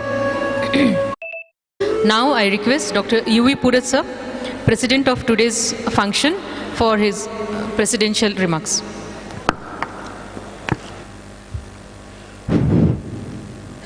ವೇಳೆ ಭಾಳಾಗಿದ್ದರಿಂದ 2 ನಿಮಿಷದಲ್ಲಿ ಅಧ್ಯಕ್ಷೀಯ ಭಾಷಣವನ್ನು ಮುಗಿಸ್ತೇನೆ.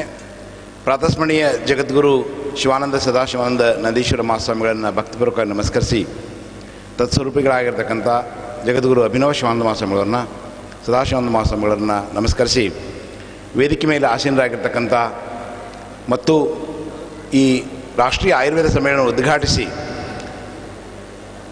ಕಾನೂನಾತ್ಮಕವಾಗಿರ್ತಕ್ಕಂಥ ಮತ್ತು ವಿಶೇಷವಾಗಿ ಆಯುರ್ವೇದದ 10 ಹಲವು ಸಮಸ್ಯೆಗಳಿಗೆ ಸ್ಪಂದಿಸುವ ರೀತಿಯಲ್ಲಿ ಅತ್ಯುತ್ತಮವಾಗಿರ್ತಕ್ಕಂಥ ವಿಚಾರಗಳನ್ನು ಪ್ರಸ್ತಾಪ ಮಾಡಿರ್ತಕ್ಕಂಥ ಸನ್ಮಾನ್ಯ Shri S V Sankanur sir ಅವರೇ, ನನ್ನ ಹಿರಿಯರು ಮಾರ್ಗದರ್ಶಕರು ಮತ್ತು ಆಯುರ್ವೇದ ನಿಕಾಯದ ಡೀನ್ರಾಗಿರ್ತಕ್ಕಂಥ doctor S K Bannigol sir ಅವರೇ, ಮತ್ತು ನನ್ನ ಗುರುಗಳಾಗಿರ್ತಕ್ಕಂಥ doctor G B Pal sir ಅವರೇ, ಜಗದ್ಗುರು ತೋಂಟದಾರ ವಿದ್ಯಾಪೀಠದ ಆಯುರ್ವೇದ ಪೀಠದ ಕಾರ್ಯದರ್ಶಿಗಳು, 10 ಹಲವು ಸಂಸ್ಥೆಗಳನ್ನು ಸಮರ್ಥವಾಗಿ ನಿರ್ವಹಿಸ್ತಕ್ಕಂಥ ಆಡಳಿತ ಅಧಿಕಾರಿಗಳಾಗಿರ್ತಕ್ಕಂಥ ಪ್ರೊಫೆಸರ್ ಎಸ್ ಎಸ್ ಪಟ್ಟಣ ಶೆಟ್ಟಿ ಸರ್ ಅವರೇ, ಈ ಸಮಾರಂಭದ ಸಂಘಟಕರಾಗಿರ್ತಕ್ಕಂಥ ಸಂಘಟನಾ ಕಾರ್ಯದರ್ಶಿಯಾದ ಡಾಕ್ಟರ್ ಸಮುದ್ರಿ ಅವರೇ, ಮತ್ತು ಹಾವೇರಿ ಆಯುರ್ವೇದ ಕಾಲೇಜಿನ ಪ್ರಾಂಶುಪಾಲರಾದ ಡಾಕ್ಟರ್ ಸಿ ಎನ್ ಗೌಡ್ರವರೇ, ಎಲ್ಲ ಹಿರಿಯ ನನ್ನ ನಿವೃತ್ತ ಪ್ರಿನ್ಸಿಪಾಲರೇ ಮತ್ತು ಪ್ರಾಧ್ಯಾಪಕರೇ ಮತ್ತು ವಿದ್ಯಾರ್ಥಿನಿಯರೇ, ಎಲ್ಲ ಮಹಾವಿದ್ಯಾಲಯದ ಪ್ರಾಂಶುಪಾಲರೇ, ತಮ್ಮೆಲ್ಲರಿಗೂ ಶರಣಾರ್ಥಿ.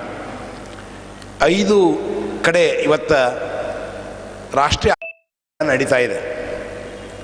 ಆ 5ರಲ್ಲಿ ನಾವು ಕೂಡ ಒಂದು ಈ ಸ್ಪೆಷಲ್ ಟಾಸ್ಕನ್ನು ನನ್ನ ಗುರುಗಳಾಗಿರ್ತಕ್ಕಂಥ ಎಸ್ ಕೆ ಬನ್ನಿಗೋಳ್ ಸರ್ ಅವರು ಫೋನ್ ಮಾಡಿ ಕೇಳಿದಾಗ ಕೇವಲ 15 ದಿವಸದೊಳಗಾಗಿ ಈ ಸಮಾರಂಭವನ್ನು ನಡೆಸಬೇಕಂತಕೊಂಡು ಕೊಟ್ಟಾಗ ಆ ಸಮಾರಂಭದ ಯಶಸ್ವಿಗಾಗಿ ಒಂದು ವಿಶಿಷ್ಟವಾಗಿರ್ತಕ್ಕಂಥ ಕೆಲಸ ಮಾಡೋದಕ್ಕಾಗಿ ಮಾರ್ಗದರ್ಶನ ಮಾಡತಕ್ಕಂಥ ಬನ್ನಿಗೋಳ್ ಸರ್ ಅವರಿಗೆ ಸಂಸ್ಥೆಯ ಪರವಾಗಿ ತುಂಬ ಹೃದಯದ ಕೃತಜ್ಞತೆ ಸಲ್ಲಿಸ್ತೇನೆ.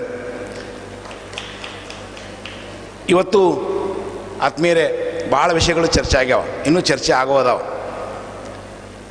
ವಿಶ್ವ ಇವತ್ತು ಆಯುರ್ವೇದವನ್ನು ನಮ್ಮನ್ನು ಭಾಳ ನಿಬ್ಬೆರಗಾಗಿ ನೋಡ್ತಾ ಇದೆ. ಅನೇಕ ಸಂಶೋಧನೆಗಳನ್ನು ಮಾಡ್ತಾ ಇದೆ, ನಾವು ಮಾಡ್ತಾ ಇಲ್ಲ ಭಾಳ ಪ್ರಮಾಣದಲ್ಲಿ. ಆ ಕಾರಣಕ್ಕಾಗಿ ಇವತ್ತು ನಮ್ಮ ಮೇಲೆ ಗುರುತರವಾದ ಜವಾಬ್ದಾರಿ ಇದೆ. ಅದರಲ್ಲಿ ವಿಶೇಷವಾಗಿ ಶಿಕ್ಷಣ ಸಂಸ್ಥೆಗಳು, ಅಕಾಡೆಮಿಕ್ಕಲ್ಲಿ ವರ್ಕ್ ಮಾಡ್ತಕ್ಕಂಥ ನಾವು, ಜೊತೆಗೆ ವಿದ್ಯಾರ್ಥಿಗಳು, ಯುವ ಸಂಶೋಧಕರು, ಇವರು ನಮ್ಮ ಗುರುತರವಾಗಿರ್ತಕ್ಕಂಥ ಜವಾಬ್ದಾರಿನ ಅರಿತುಕೊಂಡು ನಾವು ಕೆಲಸ ಮಾಡಬೇಕಾದಾಗುತ್ತಿದೆ. ವಿಶೇಷವಾಗಿ ನನಗೂ ಕೂಡ ಬಹಳ ದಿವಸಗಳಿಂದ ವಿಷಯ ಇತ್ತು, ಮೂತ್ರಕೋಶಕ್ಕೆ ಸಂಬಂಧಪಟ್ಟಂತೆ ಸಂಶೋಧನೆ ಮಾಡಬೇಕಂತಕ್ಕಂಥೇಳಿ ಈ ಒಂದು ಸೆಮಿನಾರ್ ನಮ್ಮ ಸಂಶೋಧನಾ ಕೇಂದ್ರಕ್ಕೆ ಸ್ಫೂರ್ತಿಯಾಗಿದೆ ಅಂತಕ್ಕಂಥಕೊಂಡು ನಾನು ಭಾವಿಸಿದ್ದೇನೆ. ಬರುವ ದಿನಮಾನದಲ್ಲಿ ಇದರ ಮೇಲೆ ನಾವು ಅನೇಕ ವಿಷಯಗಳನ್ನು ಇಟ್ಕೊಂಡು ಸಂಶೋಧನೆ ಮಾಡ್ತೇವೆ ಅಂತಕ್ಕಂಥ ಆಶ್ವಾಸನೆಯನ್ನು ಈ ಸಂದರ್ಭದಲ್ಲಿ ನಾನು ನಮ್ಮ ಡಿಕಾಯ್ ಡೇನರಿಗೆ ಕೊಡಲಿಕ್ಕೆ ಇಚ್ಛೆಪಡ್ತೇನೆ. An eminent scholars, stalwarts of Ayurveda is going to all over India, is going to share their valuable suggestions like Dr. Shivaji Gupta ji, S.N. Gupta ji and Bhaskar Rao. Many more are going to share their valuable experiences in this forum. So I am very much grateful to the all the resource persons who have came all along their places, and I am very much thankful to all the principals of Ayurvedic colleges who they have been. Personally, they came with all their staff and students, PG scholars, and I am also very much thankful to Haveri Ayurvedic College principal and staff for their heartful cooperation in this conducting seminar. I am very much thankful to MLC Sangnur sir for being a chief guest and inaugurator in this function, because I never personally approached. I talked on the phone, and sir has been accepted my invitation. Yesterday night, sir has made a journey, and today morning he reached, and he made this function grand success by inaugurating and giving sort of experiences in this forum. I thank one and all. I once again thank our beloved principal, retired principal, Dr. G. Paul sir, for their valuable guidance for making this function. So I thank one and all. Thank you, thank you. Thank you, sir. Duty is more urgent than that of returning thanks. I request Dr. C.N. Gowder sir, Principal Sindhigi Shantivireshwara Ayurvedic Medical College, Haveri, to propose vote of thanks. ಎಲ್ಲರಿಗೂ ನನ್ನ ನಮಸ್ಕಾರಗಳು. ಇಂದಿನ ಈ ಸಮಾರಂಭದ ದಿವ್ಯ ಸಾನ್ನಿಧ್ಯ ವಹಿಸಿದಂಥ ಅಭಿನವ ಶಿವಾನಂದ ಸ್ವಾಮಿಗಳ ಪಾದಗಳನ್ನು ನಮಸ್ಕರಿಸಿ ಹಾಗೂ ಬಸವರಾಜ ಸ್ವಾಮಿಗಳು ನಮಸ್ಕರಿಸಿ, ಇಂದಿನ ಈ ಕಾರ್ಯಕ್ರಮದ ಮುಖ್ಯ ಅತಿಥಿಯಾಗಿರುವಂಥ ನಮ್ಮ ಪ್ರಾಧ್ಯಾಪಕರು, ಸದಸ್ಯರು ಶ್ರೀ SV ಸಂಕನೂರ್ ಸರ್ ಅವರು ಹೇಳಿದಾಗೆ ಸಂಶೋಧನಾ ಕ್ಷೇತ್ರದಲ್ಲಿ ನಾವು ಹೆಚ್ಚಿನ ಆಸಕ್ತಿಯನ್ನು ವಹಿಸಬೇಕೆಂದು ಹೇಳಿದ್ದು ಅತಿ ಪ್ರಶಸ್ತವಾದ ವಿಷಯವಾಗಿದೆ. ಈ ನಿಟ್ಟಿನಲ್ಲಿ ನಾವೆಲ್ಲರೂ ಪ್ರಯತ್ನ ಮಾಡಬೇಕು. ಈ ಒಂದು ಕಾರ್ಯಕ್ರಮಕ್ಕೆ ಆಗಮಿಸಿ ತಮ್ಮ ಹಿತನುಡಿಯನ್ನು ಹೇಳಿರುವಂಥ ಸಂಕನೂರ್ ಸರ್ ಅವರಿಗೆ ಎರಡೂ ಸಂಸ್ಥೆ ವತಿಯಿಂದ ತುಂಬ ಹೃದಯ ಧನ್ಯವಾದಗಳನ್ನು ಅರ್ಪಿಸ್ತೇನೆ. ಅದೇ ರೀತಿಯಾಗಿ ಈ ಕಾರ್ಯಕ್ರಮದ ರೂವಾರಿ ಹಾಗೂ ಎಲ್ಲ ಆಯುರ್ವೇದ ಮಹಾವಿದ್ಯಾಲಯದ ಮಾರ್ಗದರ್ಶಕರು, ನಮ್ಮೆಲ್ಲರ ಮಾರ್ಗದರ್ಶಕರು ಆಗಿರುವಂಥ ಡೀನ್ ಆಗಿರುವಂಥ ಡಾಕ್ಟರ್ SK ಬನ್ನಿಗೋಳ್ ಸರ್ ಅವರು ಇಂದಿನ ಈ ಕಾರ್ಯಕ್ರಮದ ಅತಿಥಿಗಳಾಗಿದ್ದಾರೆ. ಅವರಿಗೂ ನಮ್ಮ ಎರಡೂ ಸಂಸ್ಥೆಯಿಂದ ಧನ್ಯವಾದಗಳನ್ನು ಅರ್ಪಿಸ್ತೇನೆ. ಅದೇ ರೀತಿಯಾಗಿ ನನ್ನ ಪ್ರಾಚಾರ್ಯರು, ನನ್ನ ಗುರುಗಳಾದಂಥ ನನ್ನ ಮಾರ್ಗದರ್ಶಕರು, ನಾನು ಇದೇ ಮಹಾವಿದ್ಯಾಲಯದ ವಿದ್ಯಾರ್ಥಿ, 1988ನೇ ಬ್ಯಾಚಿನ ವಿದ್ಯಾರ್ಥಿ ಹಾಗೂ GB ಪಾಟೀಲರ ಶಿಷ್ಯ. ಅವರು ಕೂಡ ಮುಖ್ಯ ಅತಿಥಿಗೆ ತಮ್ಮ ಹಿತನುಡಿಯನ್ನು ಹೇಳಿದ್ದಾರೆ. ಅವರು ಕೂಡ ಈ ಸಂದರ್ಭದಲ್ಲಿ ಧನ್ಯವಾದ ಅರ್ಪಿಸ್ತೇನೆ. ಅದೇ ರೀತಿಯಾಗಿ ಈ ಕಾರ್ಯಕ್ರಮದಲ್ಲಿ ನಮ್ಮ ಸಂಸ್ಥೆಯ ಕಾರ್ಯದರ್ಶಿಗಳು ಹಾಗೂ ನಮ್ಮೆಲ್ಲರ ಮಾರ್ಗದರ್ಶಕರು ಹಾಗೂ ಕಪ್ಪತ್ತಗುಡ್ಡದಲ್ಲಿಯೇ ಆಯುರ್ವೇದ ವಿಶ್ವವಿದ್ಯಾಲಯ ಸ್ಥಾಪಿಸುವಂಥ ಮನವಿಯನ್ನು ಕೊಟ್ಟಿರುವಂಥ ಮತ್ತು ನಮ್ಮ ಹಿರಿಯರು ಶ್ರೀ SS ಪಟ್ಟಣ ಶೆಟ್ಟಿ ಸರ್ ಅವರು ತಮ್ಮ ಎಲ್ಲ ಕೆಲಸ ಒತ್ತಡದಲ್ಲಿ ಬಂದು ಈ ಕಾರ್ಯಕ್ರಮ ಭಾಗಿಸಿದ್ದಾರೆ. ಅವರಿಗೆ ನಮ್ಮ ಎರಡೂ ಸಂಸ್ಥೆಯಿಂದ ತುಂಬ ಹೃದಯ ಧನ್ಯವಾದವನ್ನು ಅರ್ಪಿಸ್ತೇನೆ. ಅದೇ ರೀತಿಯಾಗಿ ಈ ಕಾರ್ಯಕ್ರಮದ ಮುಖ್ಯ ರೂವಾರಿ ಹಾಗೂ ನನ್ನ ಆತ್ಮೀಯರು ಪುರಸ್ಸರವರು, ಅವ್ರಿಗೂ ಕೂಡ ನಾವು ಧನ್ಯವಾದವನ್ನು ಅರ್ಪಿಸ್ತೇನೆ. ಅದೇ ರೀತಿ ಈ ಕಾರ್ಯಕ್ರಮ ಯಶಸ್ಸಿಗೆ ಮುಖ್ಯ ಪಾತ್ರರಂಥ ಡಾಕ್ಟರ್ ಸಾಮುದ್ರಿ ಅವರು ಕೂಡ ನಮ್ಮ ಎರಡೂ ಧನ್ಯವಾದ ಅರ್ಪಿಸುತ್ತಾ, ಮತ್ತು ಇಂದಿನ ಈ ಕಾರ್ಯಕ್ರಮದ ಆಗಮಿಸಿರುವಂಥ ಎಲ್ಲ ಮಹಾವಿದ್ಯಾಲಯದ ಪ್ರಾಚಾರ್ಯರಿಗೂ, ಅಂದರೆ ಸೆಂಟ್ರಲ್ ಜೋನಲ್ ಪ್ರಾಚಾರ್ಯರಿಗೂ, ವಿದ್ಯಾರ್ಥಿಗಳು, PG ಸ್ಕಾಲರ್ಸ್ಗಳಿಗೆ ಹಾಗೂ ಅಂತಿಮ ವರ್ಷದ ವಿದ್ಯಾರ್ಥಿಗಳಿಗೆ ಹಾಗೂ ಈ ಮೀಡಿಯಾದವರಿಗೂ ಕೂಡ, ಮತ್ತು ಆಯುರ್ವೇದ ಎಲ್ಲ ವೆಲ್ ವಿಶರ್ಸ್ಗೂ ಕೂಡ, ಮತ್ತು ಎಲ್ಲರಿಗೂ ಕೂಡ ನಾನು ಧನ್ಯವಾದ ಹೇಳಿ ನನ್ನ ಮಾತನ್ನು ಮುಗಿಸ್ತೀನಿ. ಧನ್ಯವಾದಗಳು. So, dear delegates, this concludes the formal part of today's conference on renal disorders, VrukkaAyu-2021, a holistic approach. Now we adjourn for our next scientific part of this national conference. I hand over this mic to Dr. Pallavi.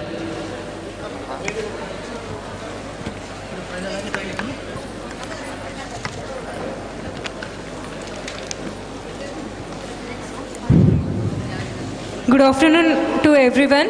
We are back to the scientific sessions.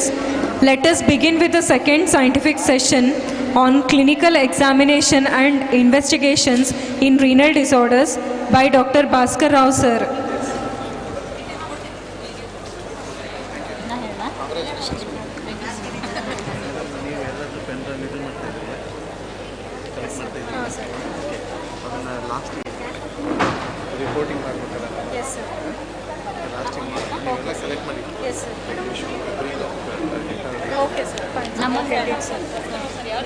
Now, I would like to call upon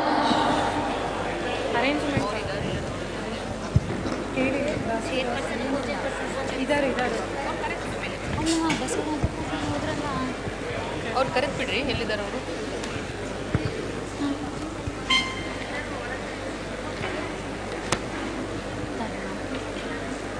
ಸಮುದ್ರ sir ಬೇಡ Basavarajappa sir curry. After the scientific session, it is followed by lunch.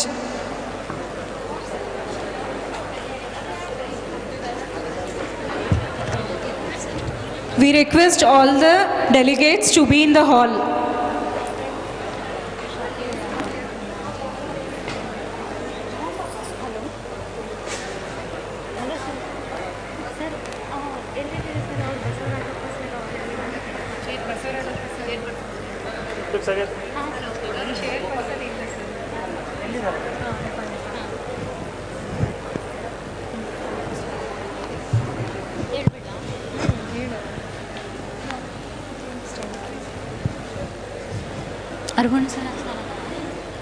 Now, I would like to call upon Dr. Basavarajappa Sir, Principal, Bapuji Ayurvedic Medical College, Chalkere, to be a chairperson of this session. And I request Dr. S.K. Hiremat Sir, Professor, HOD, Department of Agadatantra, DGM Ayurvedic Medical College, to present a bouquet to the Sir.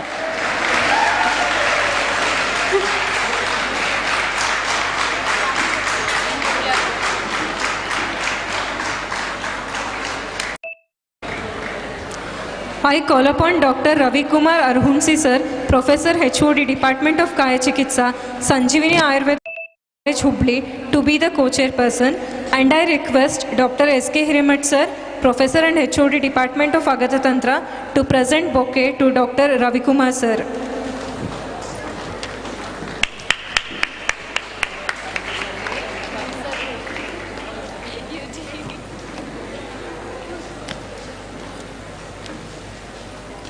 Now, I request Dr. Bhaskar Rao Sir to come over the stage. And I request Dr. Basavarajappa Sir to present a bouquet to Bhaskar Rao Sir.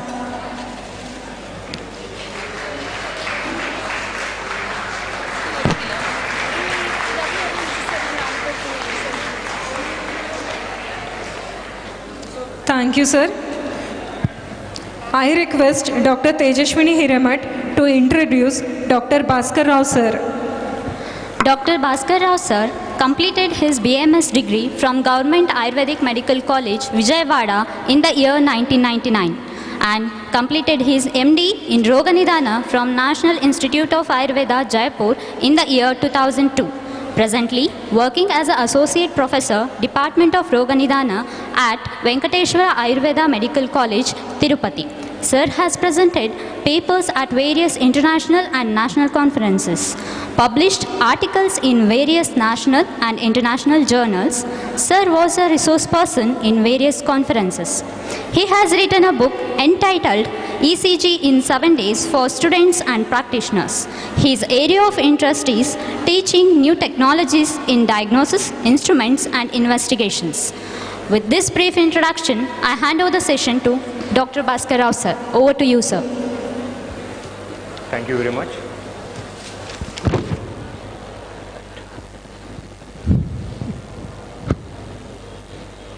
Thank you very much. Respected organizing members of this particular event, such a beautiful platform to share and to receive the knowledge from various eminent personalities of this science, especially on the occasion of Silver Jubilee occasion of Rajiv Gandhi University of Health Sciences. So what else you ask for more? So this is such a nice platform to share a few things regarding this particular topic, and without wasting much time, because it's already lunchtime, so I don't know how far you are concentrating on this, but it's my duty. I'll be in so brief because the topic itself is very vast you can't limit to one particular area when it comes to the diagnosis and clinical examination. But I tried my best to put it in a nutshell form and try to give as much as possible in a shorter form. Thank you very much. With this, I'm going to start this presentation. This is clinical examination and diagnostic methods. Why? We are not limiting ourselves for only clinical examination, and we are not stressing upon only diagnostic or laboratory investigations. We need both as a holistic approach. So when we combine these two sets of methods and tools together, we can diagnose the renal disorders better and the earliest. The earliest you diagnose the disease of kidney, and the better for the patient and society and the family members of the patient and etc. So that is why I'm going to stress upon a few points on the clinical examination pattern and laboratory investigations, including radiological and other cytopathological investigations regarding that. Since we had a morning session, very good morning session regarding the Vrukka related Ayurvedic and both modern aspects. It's very nice presentation. So with that background, I think we can understand better the pathological, pathophysiological and diagnostic approach to this particular disease. This is introduction. We all know it's very important multi-dimensional functional system. What do you mean by multi-dimensional? Every system has got a limited dimensions to its functionality and derangements, but kidney system has got multi-dimensional because the functions are such, because the kidney handles various functions and kidney receives support from various systems. When the support system from other systems derail, and kidney automatically will show some derangements. Not only that, when kidney becomes abnormal, in turn the kidney also will affect the other systems. So it is vice versa. If I take care of kidney, kidney will take care of other systems. If I don't take care of kidney, kidney also will not take care of other systems. So it is interrelated. That is what we need to understand, the proper relation between other systems functionally and structurally. So the abnormal functional structural aspects in turn can affect various other systems also. Next slide please. Objectives. What are we going to get out of this particular presentation? Simple clinical examination, which is there already in the book. Simple diagnostic methods, which is already explained in various occasions. But here we are going to concentrate on a few things, that where to diagnose, where to use, how early we can diagnose a particular condition, and how we can minimize the complications related to a particular system called as renal system, and how to break the association of the pathology with other systems. So that is the main area of concern, main area of interest in presenting this particular presentation. Next one please. So let us go through a brief physiological concepts. It serves as functional as regulatory system. Not only it excretes, not only it maintains fluid balance, it also regulates various other systems. That means the well-being of the kidney system is quite dependent upon a particular other systems also. That's what the study always should be, not only limited to one particular system, especially when we come to this particular system, various other systems have to be understood in a proper manner. Next one please. Now, coming to pathological understanding. Kidney disease can affect your body's ability to clean your blood, filter extra water out of your blood, and help control your blood pressure. This is the regulatory function. It can also affect red blood cell production and vitamin D metabolism, which is very much needed for the bone health. Apart from other functions, these are all ancillary functions that is done by the renal. We need to take care of all these functions, then only it will become a holistic approach. Next one, please.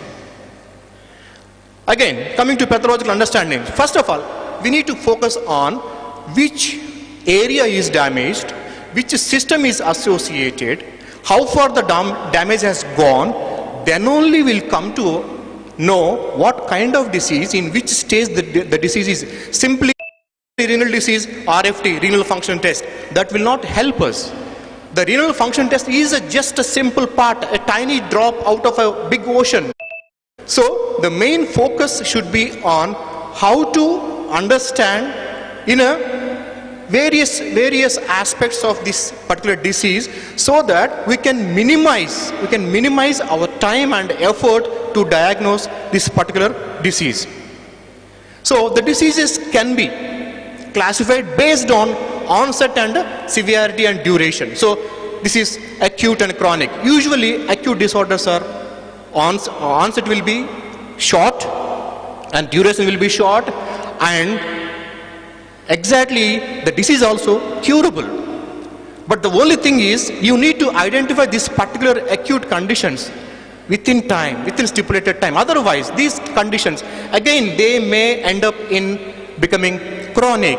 So here the physician's role is very important in identifying acute renal conditions or associated conditions related to acute kidney disorders is very important, because once the patient enters into chronic condition, there is very minimal to do to a physician or a patient. But when the patient is in acute condition, or before reaching into acute condition, the body and the biochemical system will show some changes. The intelligence of a physician is there in tapping those particular clinical features and identifying those particular biochemical changes inside the body will help the patient a lot. And other one is, based on the location, the pathology can be a pre-renal, that is, there's nothing to do with the kidney itself. There are so many factors which are affecting indirectly, that is dehydration, there is a shock, sudden volume loss, accident, shock, and sepsis. These conditions are not directly related to kidney, but other than kidney also will affect the functionality of kidney, that is pre-renal, and intra-renal, that is related to renal. Infections, autoimmune immunoglobulin reactions, amyloidosis, nephrotoxic drugs, lack of blood supply, all these things, the pathology is taking place inside the kidney, so that we need to understand when we are dealing with this particular kind of disease, the investigations and clinical examination is quite different. Next one is post-renal. Usually, obstructive pathology and below the kidney, obstruction in the ureter, obstruction in the VU junction, obstruction in the bladder, urethra, obstruction due to BPH, obstruction at the rectal area, rectal carcinomas, rectal tumors. These are the areas where they can show some impact on kidney functioning. Next slide, please. Then, which part of the, we all know that nephron is a structural and functional unit of kidney, and simply understanding kidney is not sufficient. We need to dissect, we need to understand the nephron in a micro level, and which micro level is posing problem to the patient. So we all know that nephron is a functional unit, then it has got three different multiple functional units. So we need to focus on that, whether the damage has taken place in glomeruli, whether the damage has taken place in proximal convoluted tubule, or the damage has taken place in distal convoluted tubule or loop of Henle. So if we concentrate on this particular pathological areas, the diagnosis and the selection of investigations will become much easier. Next one. How to find out this particular disease? Why? Because kidney diseases are diagnosed accidentally. No patient will come and complain that I have a kidney problem, please diagnose. Because every other system has got a direct relation to the symptoms, but kidney will not show symptoms until its 50% functional capacity goes lost. That means kidney has got a great functional reserve. That means if you have 1 million nephrons in one kidney, that means total you have 2 million nephrons in your kidney. If your kidney functions at least 80 to 90, or whatever say, if 50% of nephrons are functioning normally, you will live a healthy life all over. That is the problem, because that is a blessing in disguise. Because the kidney has got huge functional reserve. Because of that, until the 50% of functional kidney lost, it will not show any problem. That is why no patient will come to the doctor, see, I have a problem in kidney, please check my blood, or please do my clinical examination. It will not that. It will not the case. It's not the case. But you take any other disease, cardiovascular, urogenital, or hepatic system, any system, within a few days, the patient will find some complaints, he will come to the doctor. That is the problem with the kidney. Kidney has got huge functional reserve. Until unless it goes out, 50% of nephrons died, then only it starts showing the symptoms. By the time you diagnose, there will be 50% kidney lost. That means he has entered into chronic renal failure. There is very little left to save the patient. So these are the things that we need to understand, where to identify which are the investigations, which are the techniques to adopt at what time. That is very important. Next one. These are the methods that one can follow. Clinical examination, it helps finding, defining and labeling the condition. See, most of the cases or usually will come to clinic with already diagnosed cases of renal failure. They come with a big file. See, I have renal failure, I have gone this and that institution, but I got nothing much help. So please, can you help anything? At that time, there is no much to do in terms of clinical examination, because already this is a diagnosed case. But in 50% of cases, patient will come with other system complaints. But being a physician, you can smell something and you can identify there must be some element of related to kidney. Then you can go through, or you can follow a particular steps, so you will diagnose a particular clinical condition, maybe acute or chronic, whatever it may be. So that is why we need to understand, not diagnosis, it is for just understanding, labeling and defining what is this condition. Is this condition looking like renal disorder? That will help when you go through a clinical examination techniques. The labeling will be confirmed by using various laboratory investigation, be it a radiological investigation or blood investigations, histopathological investigations, CT, MRI, clearance tests, whatever. But that is up to the doctor, according to the situation, according to the condition the patient in, you can choose what examination you want to adopt at that particular time. If he is already diagnosed case, nothing. At that time, you need to re-ensure that whether the patient is in a complication condition or not. If the complications are already started, you need to understand the complications, which system is related, and you can prevent the further expansion of those complications in terms of other systems. Radiological and histopathological tools will help us to understand structural derangements at micro and macro level. See, for example, ultrasound will tell you about there is polycystic kidney. Ultrasound will tell you very clearly about renal parenchymal disease.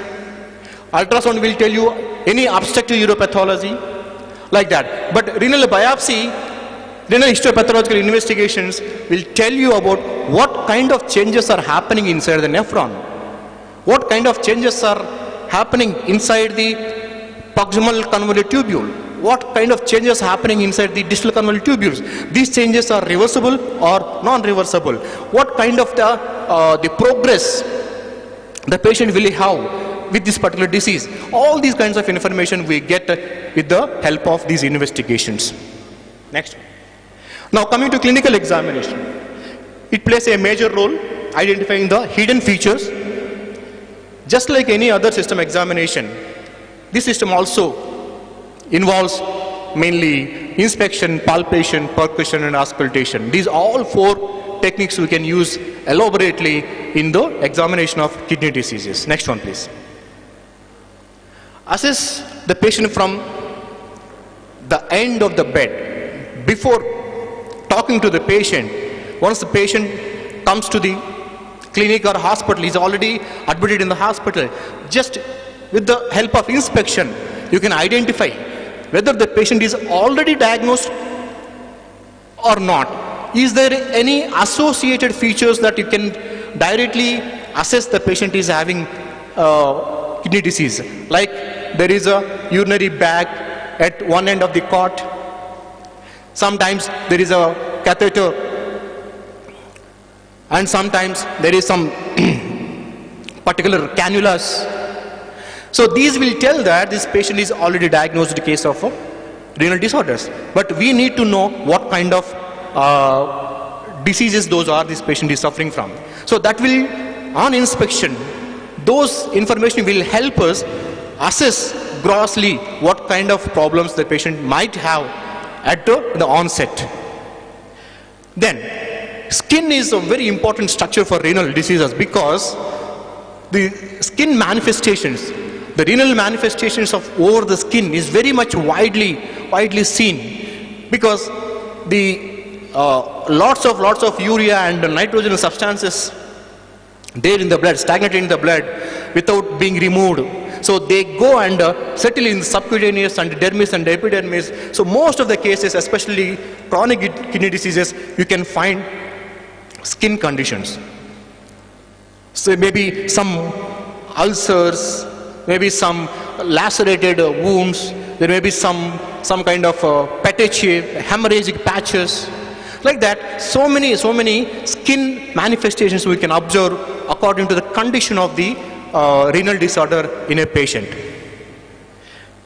Next, please, we need to ensure the comment on any kind of vascular access like cannulas, like dialysis cannulas, like the radial surface of the arm, neck, shoulder, chest. These are the areas where the patient is undergoing dialysis treatment. That will tell us some kind of a state that patient is in with regards to renal disease. Next one, please. So, maximum, the clinical examination will be aimed at the fluid status because fluid balance is the main function of kidney. Once kidney is not functioning, fluid retention, fluid state will not be maintained properly. So maybe patient will be in a hypovolemic condition, patient may be hypervolemic condition, euvolemic condition. So that should be the first focus of a physician because renal system plays a major role in maintaining the fluid system. So this kind of examination will help us to determine whether the patient is actually related in the in kidney disease or this is something else other than kidney disease. So now, starting with the hands, inspect the palmar creases for the pallor, especially important in the anemia, because anemia being a major causative factor for kidney, and the anemia is being the major outcome of kidney diseases. We need to observe for any changes related to anemia. That is hands, palmar creases, like any kind of the yellowish pigmentation over the hands. These things we can observe. By observing these things, we can make a note out of it. Maybe there is possibility of the anemia that might be related to kidney or not. That is different issue. Next one. Measuring the capillary refill time. This is very simple. Just press your nail bed and leave it. Within 2 seconds, the refill should happen. If it is not happening, the patient is in a hypovolemic condition. Then skin trigger. Just lift the skin with both your index and thumb, then leave it, and that skin has to come to normalcy within a fraction of a second. But it goes slowly. That indicates patient is in a hypovolemic condition. So we need to understand what could be the reason for these conditions, whether the patient is suffering from dehydration, whether the patient is suffering from excess urine production, fluid loss. These things we need to understand by doing all these particular things. Then palpate the radial pulse to assess rate and volume. This is also will tell about the volume. The hypovolemic pulse, hypervolemic pulse. Volume is very important. Volume indicates the flow of fluid inside, whether there is a accumulation of fluid in the extracellular component. So that will tell about the rate and the volume by doing the pulse. And check for the flapping tremor, because we are talking about the hands. So flapping tremor is very simple, like ask the patient to keep his hand like this. A normal person, without any movement, without any tremors, he can keep his hands like that. But a patient who is having the excess load of urine or nitrogen substances in the blood, if they reach the brain and hepatoencephalopathy situations, renal encephalopathy situation is like this. Very frequently, as if he is flapping, as if he is tapping something, these kinds of movements, this is a very important sign to assess whether there is a hepatic encephalopathy or a renal encephalopathy, because of excess accumulation of substances inside the blood, in turn goes to the brain. Now assess the patient's eyes. Hands over, next eyes. Coming to eyes, just observe the eyes. Is there any deposition of fat substances, lipid substances over the cornea or over the inner canthus or outer canthus of the external eyelid? Both signs of hyperlipidemia will give some clue about there may be some kind of lipid metabolism abnormality that might be related to kidney or not. But usually the nephrotic syndrome or nephrotic syndrome, usually protein loss will be there. These proteins are not simple proteins. Usually most of the proteins inside our body are lipoproteins. Once the protein is lost, along with that some lipid also is lost. So this is compensated by liver by producing more and more lipids. Once the balance between the loss of protein, loss of lipid, loss of production of lipid is not matched, then there is excess production of lipid by liver, and this lipid will get accumulated over the subcutaneous areas, especially loose connective tissue areas. That is why there is a clear-cut marking. When you observe xanthelasma over the eyelids, then there must be two possibilities, whether there is a liver metabolism abnormality or kidney abnormality. So if you go for both the investigations simultaneously, we will come to know which system is involved. Next one, please. Blood pressure, which is very important, because blood pressure causes renal failure, and renal failure in turn causes high blood pressure. So this is in turn vice versa. So we need to understand whether the blood pressure is causing the kidney problem or kidney problem is causing blood pressure. So for that we need to go for blood pressure in 3 simultaneous consecutive days at the same time. Then we need to take the average. Then only we can conclude that this patient is in hypertension or not. Yeah, palpate for thrills and pulse, and now elevate the upper limb and assess for its collapse. So this is collapsing pulse. You ask the patient to raise his hand. Normally the volume is normal, but once he raises his hand, if you feel the pulse, volume will be reduced. The pulse will become feeble. You can't feel the pulse. This is called as collapsing pulse. This collapsing pulse can be seen especially when the patient is in a dehydration or hypovolemic shock or sepsis. In those conditions, this collapsing pulse can be seen. Next one, please. Now, assessing the jugular venous pulse, JVP is very important, because JVP is seen especially in congestive cardiac failure, right ventricle failure. When right ventricle is failing, then there is no much blood in the left ventricle. When left ventricle doesn't have much blood, automatically the cardiac output will be reduced. When cardiac output is reduced, automatically systemic circulation will be low. so renal arteries will not get proper blood. So that may lead to the acute condition, glomerulonephritis or acute renal failure. So we need to understand the relation between JVP and the kidney disorder. Once you know that, you give importance to examination like this JVP. We all know that JVP. I don't think this is important to explain how it is seen. Next one, please. Then the very important thing is coming to neck, from the neck to heart. It's very important to examine the auscultation, especially 4 valves, looking for any murmurs, looking for any hypervolemic murmurs, mitral regurgitation. All these things will help us, will tell you about the fluid status.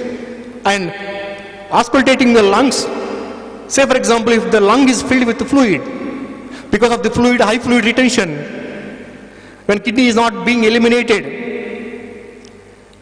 unable to eliminate the waste, so that fluid is retained in the body, wherever the free cavities are there, including peritoneum, fluid stays there. So auscultation will help us to know whether there is a pulmonary edema or not.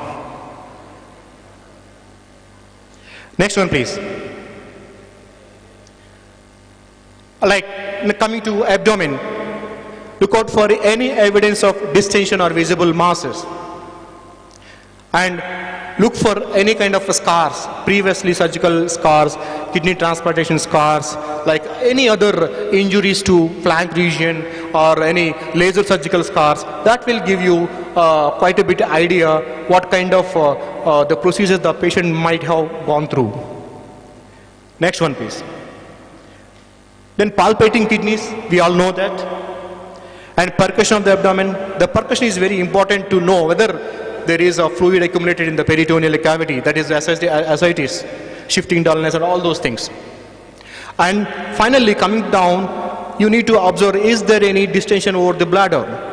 If obstructive urology conditions, the bladder will be distended because there is a blockage in the urethra, internal urethra, external urethra. As a result, the backflow of urine goes from the bladder to ureter, ureter to kidney, and there is quite a big possibility for hydronephrosis. If hydronephrosis stays for longer duration, then there is a damage to the tubules, glomeruli, because of the toxins of urea and creatine.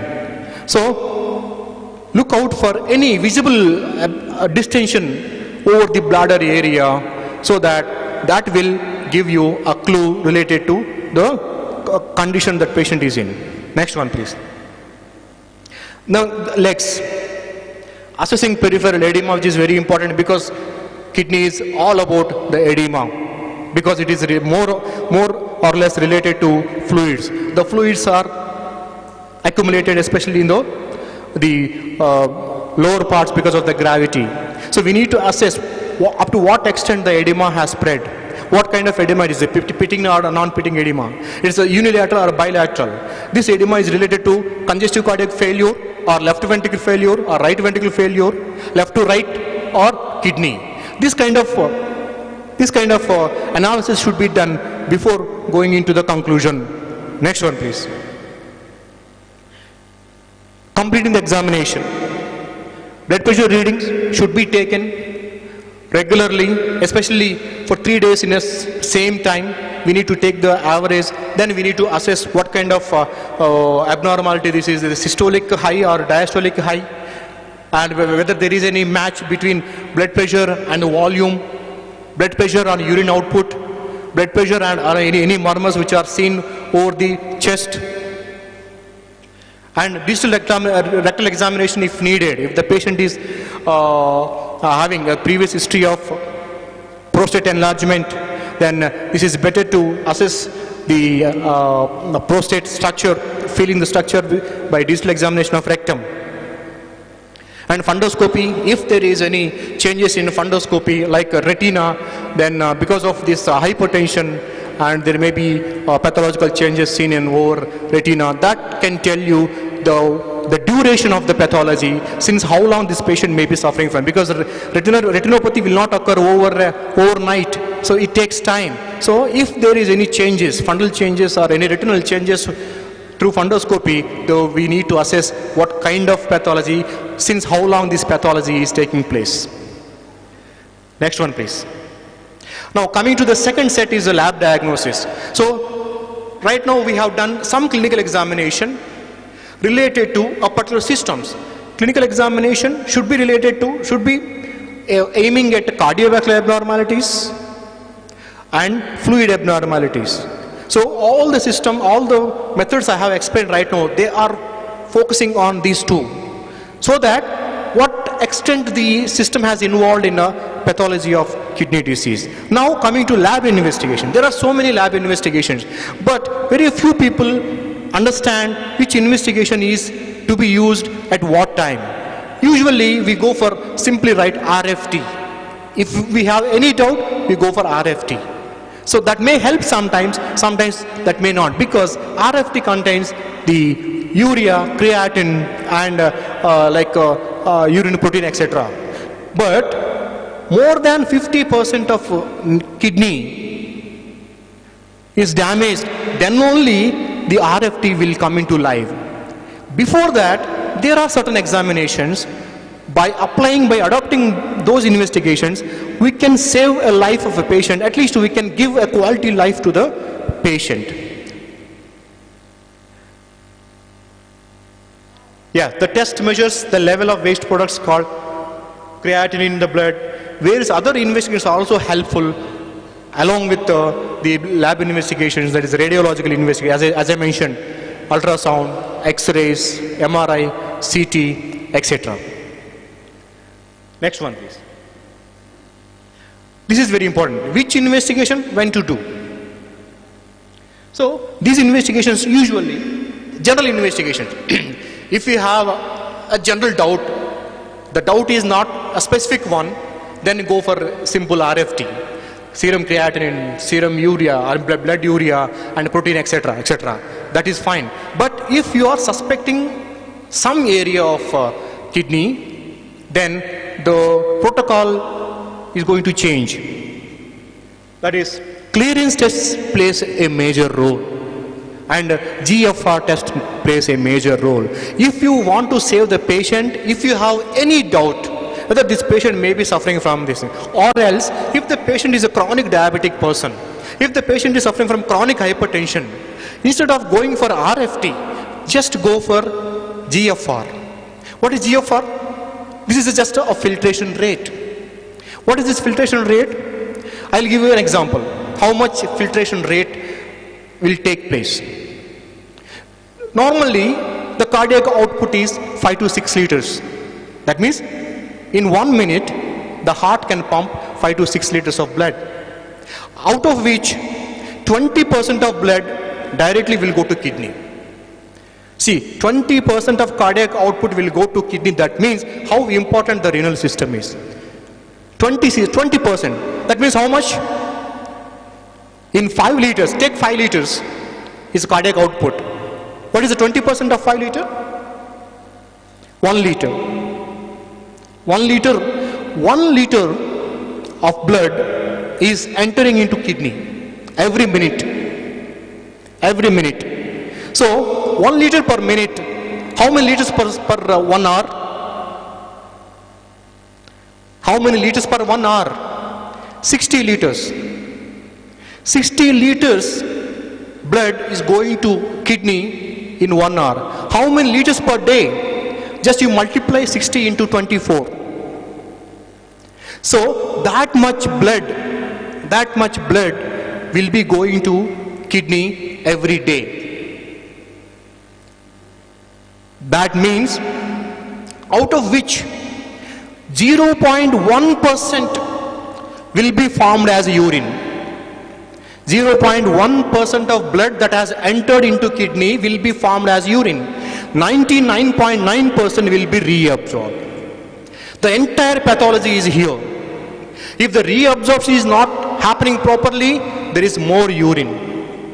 If the GFR is not proper, instead of 0.1%, here there is 0.0001%, that may be 400 ml per day, which is called as renal failure, which is named as anuria.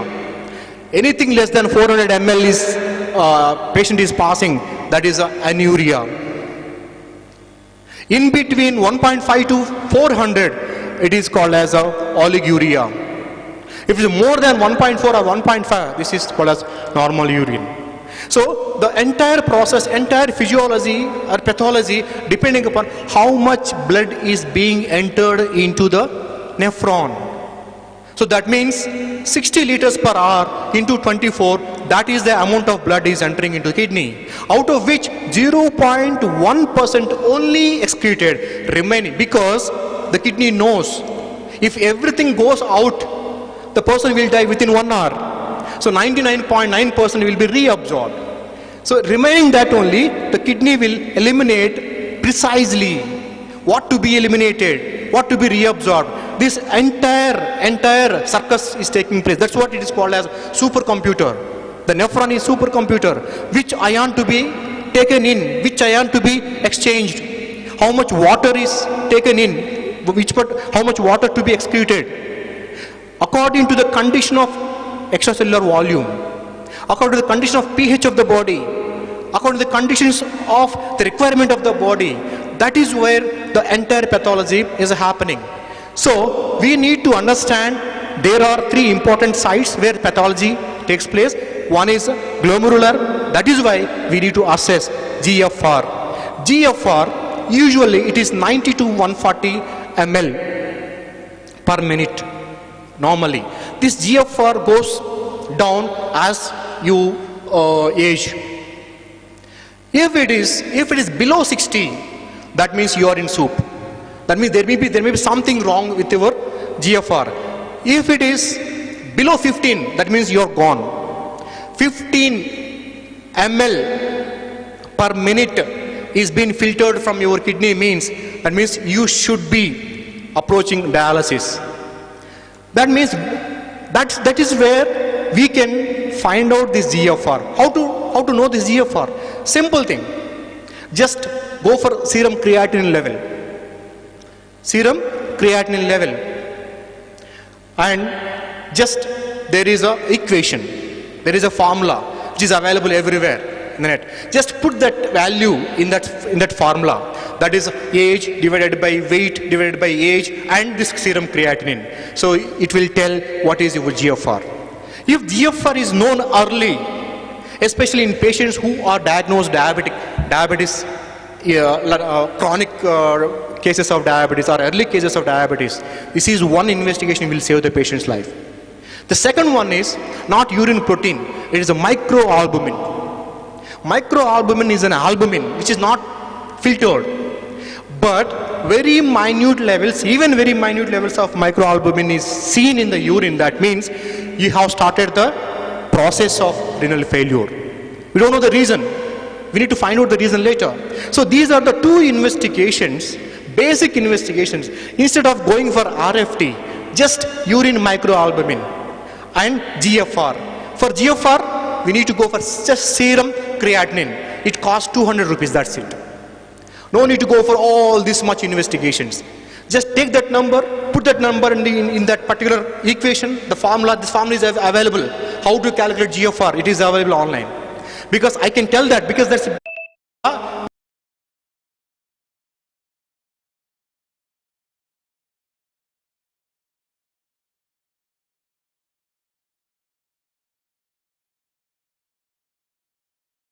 that means this patient is definitely require the dialysis. And microalbuminuria will help. This is the initial stage of renal failure. So we can save hundreds of people's life, their quality of life, by going through a simple investigation, microalbuminuria. And another one is the ratio of microalbuminuria to creatinine. It's also very simple. Once you do this albuminuria, then automatically there is a formula, then you will get this one. If it should be less than 30. If it is more than 30, or if it is 30, in between 30 and 300, that means this patient is entering into chronic renal failure. So these are the simple investigations. By understanding these investigations scientifically, where to use, when to use, we can do a lot of, we can bring a lot of change in the lives of kidney disorders patients. Now, acute renal diseases, injury, this is reversible.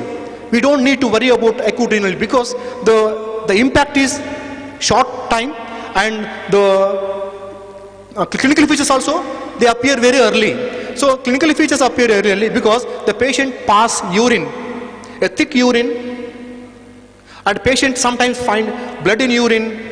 Sometimes patient volume is less, sometimes patient volume is so diluted, so patient will come to the doctor definitely because these are normal, not normal. Patient find there is something wrong. Then you go for RFT along with the microalbuminuria, along with the serum urea and blood urea and serum creatinine. You will definitely understand what kind of these particular pathology, especially in acute renal failure. Acute renal failure usually because of glomerulonephritis, because of it is a infectious origin, any abnormal immunological reactions inside the glomeruli, and any kind of short-term disorders like the fluid loss, dehydration, like vomitings, diarrhea, then also the patient will enter into acute renal failure. So these conditions, identification is very easy and management is also very easy. There is nothing to worry. But the problem is the renal failure. So we need to understand, we need to come up with a better protocol to find out the problem and the disease with the earliest, so that we can prolong the life and the quality of life of the patient very easily. Next one. This is a glomerulus. Because this glomerulus has got three important membranes. One is glomerular membrane, in between basement membrane, in between Bowman's membrane. These are the three membranes. They filter in an ultra level. If unfortunately glomerulus becomes abnormal, then the basement membrane, which is in between, will not allow. If that allows, the Bowman's capsule membrane will not allow. There is a three-step protection is there. But when there is any nephrotoxic drug toxicity or any insult by the hypovolemia or lack of blood supply, immediately there may be changes, porous changes. The method with the transmembrane, the transportation of ions and substances will completely shut down. It will not, either it will not allow any fluid inside, or it will allow everything. That's the problem. There is not always the problem of permeability. Sometimes there is zero permeability. It will not allow anything. So that is the condition where immediately there is a urine formation will be zero. Anuria, if a patient comes to you with a anuria symptom, there is no urea, that means the permeability of a particular glomeruli in a nephron or kidney becomes almost zero. Immediately you need to react, you need to start the proper drug therapy to clear that, or otherwise you are going to lose the patient. Next one please. Lab investigation related to tubular injury. We need to go for urine specific gravity. Simple thing, urine specific gravity. It costs around 50 rupees. Just specific gravity. If the specific gravity is too high, that indicates there is a tubular pathology. The tubes are not properly reabsorbing the contents which are supposed to be reabsorbed. So that indicates there is a tubular atrophy, tubular necrosis. Then a simple thing, by going for specific gravity, we never go for urine specific gravity. Urine specific gravity is limited to only physiological lab. But usually this is very, very important. Go for specific gravity. Specific gravity, it should be 1.010 to 1.020. If it is beyond 1.020, that means there is a tubular pathology. So immediate tubular pathology usually occur in acute diseases. So accordingly we can plan the treatment. Next one please. This is a tubule. Different areas will do different functions. Finally, properly formed urine will enter into the collecting duct, urine is formed. If anything abnormality in the glomeruli, PCT and DCT, the composition of urine will be changed. The specific gravity will be changed. Osmolality will be changed. So by going for simple urine routine examination, apart from glucose and protein, we can diagnose these cases with a minimal effort. Next one please. Urinalysis, creatinine clearance test. If you are having any problem with the GFR, if you are unable to know the GFR, so clearance test, apart from normal GFR, it is a creatinine clearance test. Because creatinine is need not to be given externally. Creatinine is there inside. Just check the creatinine levels in 24 hours sample of urine. Collect this 24-hour sample and go for the creatinine clearance test. It is very close to the normal GFR. Normal GFR is, the principle of normal GFR is, nothing should be absorbed from the filtrate, nothing should be added to the filtrate. That is normal GFR. But here, creatinine is little bit added in the distal convoluted tube, so that GFR is slightly reduced, but it is almost equal to GFR. So that just to advise, just to write an investigation, creatinine clearance test, the lab person will ask the patient to collect 24 hours urine, and after 1 day he will give the sample, he will give the result. That result will tell you a lot about the condition, rather than going for all the investigations at one time. Next one. End-stage kidney disease, I told you, if it is less than 15 ml per minute GFR, that means patient has entered into end-stage kidney disease. That means here we have nothing to do diagnose, only the clinical examination will tell the situation about the complications whether the patient has developed. Just to know the complications, we can perform the investigations and lab or clinical examination. Other than after finding the 15 or less than 15, there is nothing much to do with these patients. Next one, please. Renal biopsy. As I told you, histopathological examination. If you want to know at micro level, just take a small piece of kidney tissue by performing biopsy, send it to histopathological laboratory. There you can find what kind of abnormality, the cellular changes, tissue changes, what kind of changes, what kind of material deposited in between the tubular cells of the nephron, everything will tell about this one. So we can come to conclusion that yes, this is an acute renal failure or chronic renal failure. If it is a chronic renal failure, we can understand whether it is how far it is progressing, how fast it is progressing. For that, renal biopsy is advised, but this is as a last resort. As a last resort, we are unable to know what is happening, then go for renal biopsy. Next one, please. These are some normal values. Serum creatinine is 0.6 to 1.5 mg per del. It varies male and female. It varies a person with a high muscular component, low muscular component, slightly changes are obvious. Blood urea, total proteins, serum albumin, sodium, potassium. Sodium, potassium will play a major role because sodium is taken at the cost of potassium. If the body is not taking, if the kidney is not taking the sodium, automatically urine will go much more and hypovolemia takes place. At the same time, potassium is retained. Because once sodium is not being taken inside, the potassium, the body cannot eliminate potassium also. So potassium is taken inside. There is a hyperkalemia will be there. Hyperkalemia is dangerous one for the heart. If you have more potassium, there is a akinesia, abnormal rhythms of the heart. There may be atrial fibrillation, ventricular fibrillation, VT, VF, all these things possible. That's why the nephrologist or physician will properly monitor potassium rather than sodium, because sodium does not have that much impact on skeletal muscle, but potassium has got that much impact, especially cardiac muscle. So that this is very important to know whether sodium is taken in or potassium is excreted out. If sodium is not taken in, you make sure potassium is taken inside. If it is potassium is also excreted, there will be hypokalemia. That is also very problem. There is a very feeble contraction that causes a cardiac arrest. Next one, please. Now coming to radiological investigations.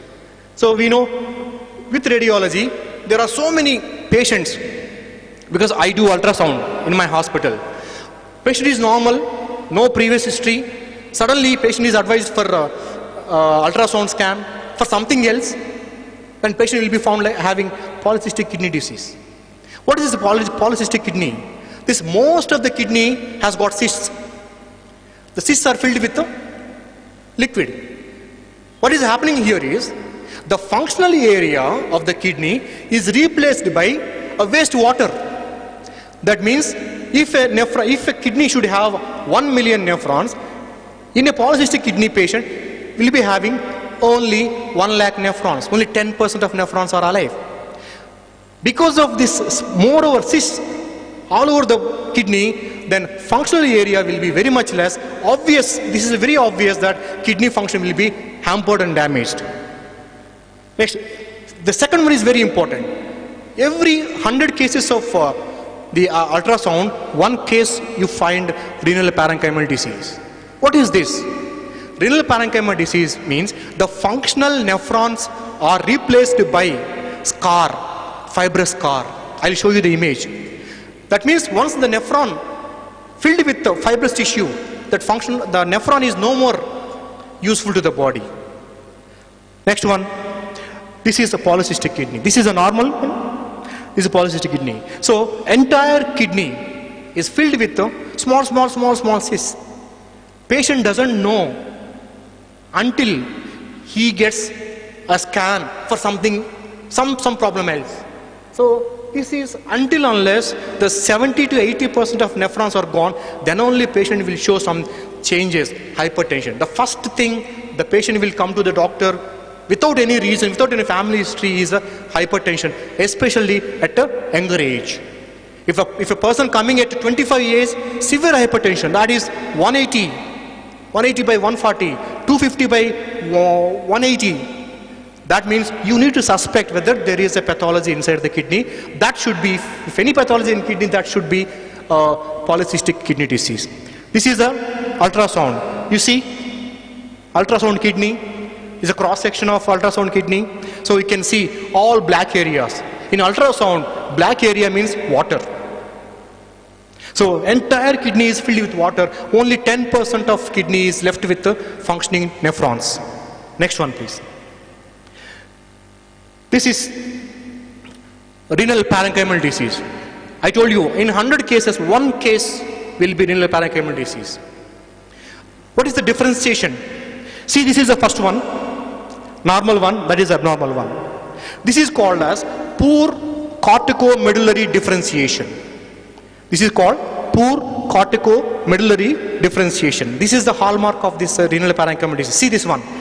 In this first one, this one, you can differentiate which is the cortex area, which is the medullary area. Whereas that one, you cannot differentiate which one is the cortex, which one is the medulla. This is called as renal parenchymal disease. According to the hyperechoic status, then we can give gradings. Grade 1 RPD, grade 2 RPD, grade 3 RPD, grade 4 RPD. Grade 4 RPD enters into end-stage renal disease. Next one, please. Now, obstructive pathology, hydronephrosis. If there is any caliculi stuck in the ureter or in the vesico-ureteric junction, a bladder urethra, if it is not cleared properly, then there is a back pressure of urine. The urine is formed, that urine slowly goes up and it affects the kidney by occupying kidney. This is the kidney. Normally, that much, that black area is entirely filled with the urine substance. So, if it is left untreated for more than 10 days, there will be necrosis, there will be pyelonephritis, there will be or some kind of infection, sepsis can take place inside the kidney. These things we need to understand. When a patient comes to these kind of symptoms, then what kind of investigation is appropriate to advise to diagnose the case earliest. Next one, please. Yeah, conclusion regarding these investigations. Understanding pathophysiology makes us easy to understand the diagnostic principles of renal disease. Renal disease does not have a single set of investigations. This is, you need to have a knowledge, thorough knowledge of the functioning. Then only you advise what kind of investigation is required at what stage. Better interpretation of the clinical findings and investigation is very important. You have done clinical examination, you have done lab investigations, but you don't know how to mix them up, how to interpret, then there is no use. So you need to have a proper understanding of both of these areas so that you can give better treatment to the patient, especially at least better diagnosis. Early diagnosis will help the physician to find the factors responsible and make changes in therapeutic approach. Up until the physician is thinking, okay, I need to treat this patient like this. But after performing clinical examination and laboratory investigations, there may be some change of approach. No, I need to change like this. I need to treat for this system. I need to treat first this condition so that the patient will have a comfortable life or quality of life. Next one, please. Thank you very much. Thank you very much. I thank the organizers for giving me this opportunity to be stand in front of you to share a few points related to this particular disease. Thanking you one and all. Thank you very much. Thank you, sir. I request Dr. Basavarajappa, sir, to share view about this scientific session.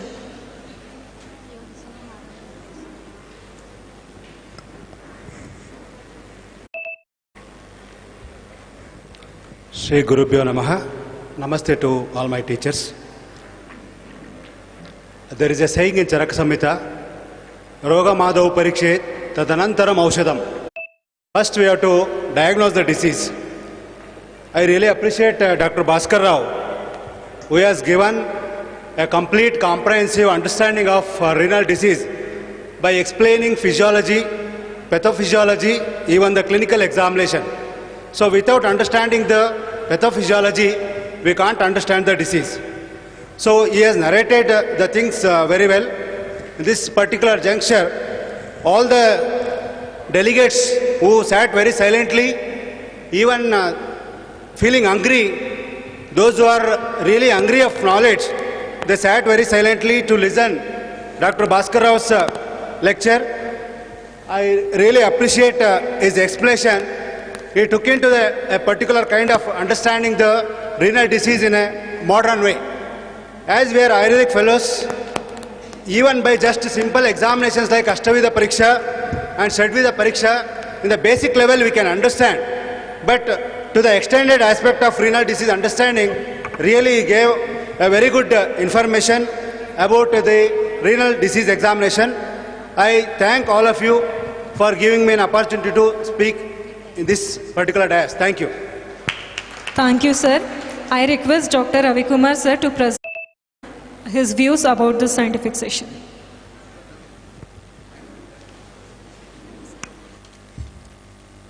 Good afternoon to one and all. Respected Chairperson, the center of attraction of this session, Dr. Bhaskar Rao, sir. At the outset, the Ayurvayas are present in this occasion, Dr. Banigol sir and Dr. G.P. Patil sir, and all the lovers of Ayurveda. I know the time, and I can conclude with this session by saying with only two words. One, first of all, I must congratulate the whole organizing committee for arranging such a nice event, because I know personally that any event which is organized by the DGM, it is always like this. And once again, you proved that you are maintaining your topmost level. And I congratulate on behalf of all the Ayurvedic fellows who are presented on here. And second, there is no word to comment or to add in the session of Dr. Bhaskar Rao, sir. He very nicely elaborated and he explained very nicely. And I am taking lot of points from this session, and I hope all of you are also taking the lot of keynotes from these sessions. I want to add only few things because of due to the lack of time. I can understand the given stipulated time. There are lot of things are there to explain in related with the clinical examination and laboratory investigation. Related to Ayurveda, there are regarding with the Prameha will be there as well as in diagnosis of Madhumeha as Pipilika Asrajuamiva. Lot of things are there because it is one of the multifactorial disease and multifactorial system. So that to explain each and everything in limited time, it is very difficult. And in that time, he was explained each and every one point very nicely. And once again, I thank you very much for organizing committee for giving him an opportunity. Thank you. Thank you, sir. Now it's a time to honor and felicitate the resource person. I request Chairperson, Co-Chairperson, Dr. U.V. Purat sir, Dr. S.N. Belvadi sir, Dr. M.D. Samudri sir, Dr. R.V. Shettar sir to join for the felicitation.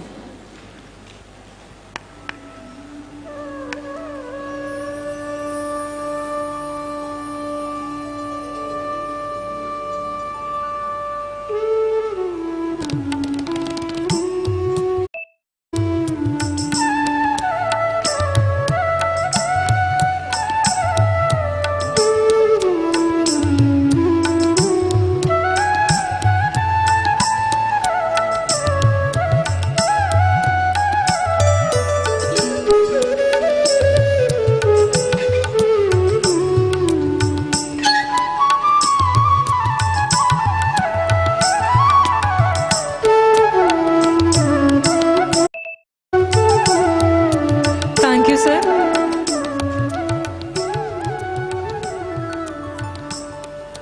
I request Dr. Purat sir, Bedwadi sir and Chatta sir to present memento to Basavarajappa sir and Ravi Kumar sir.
Now it is time for lunch. Next session, third and fourth session will be shortly arranged.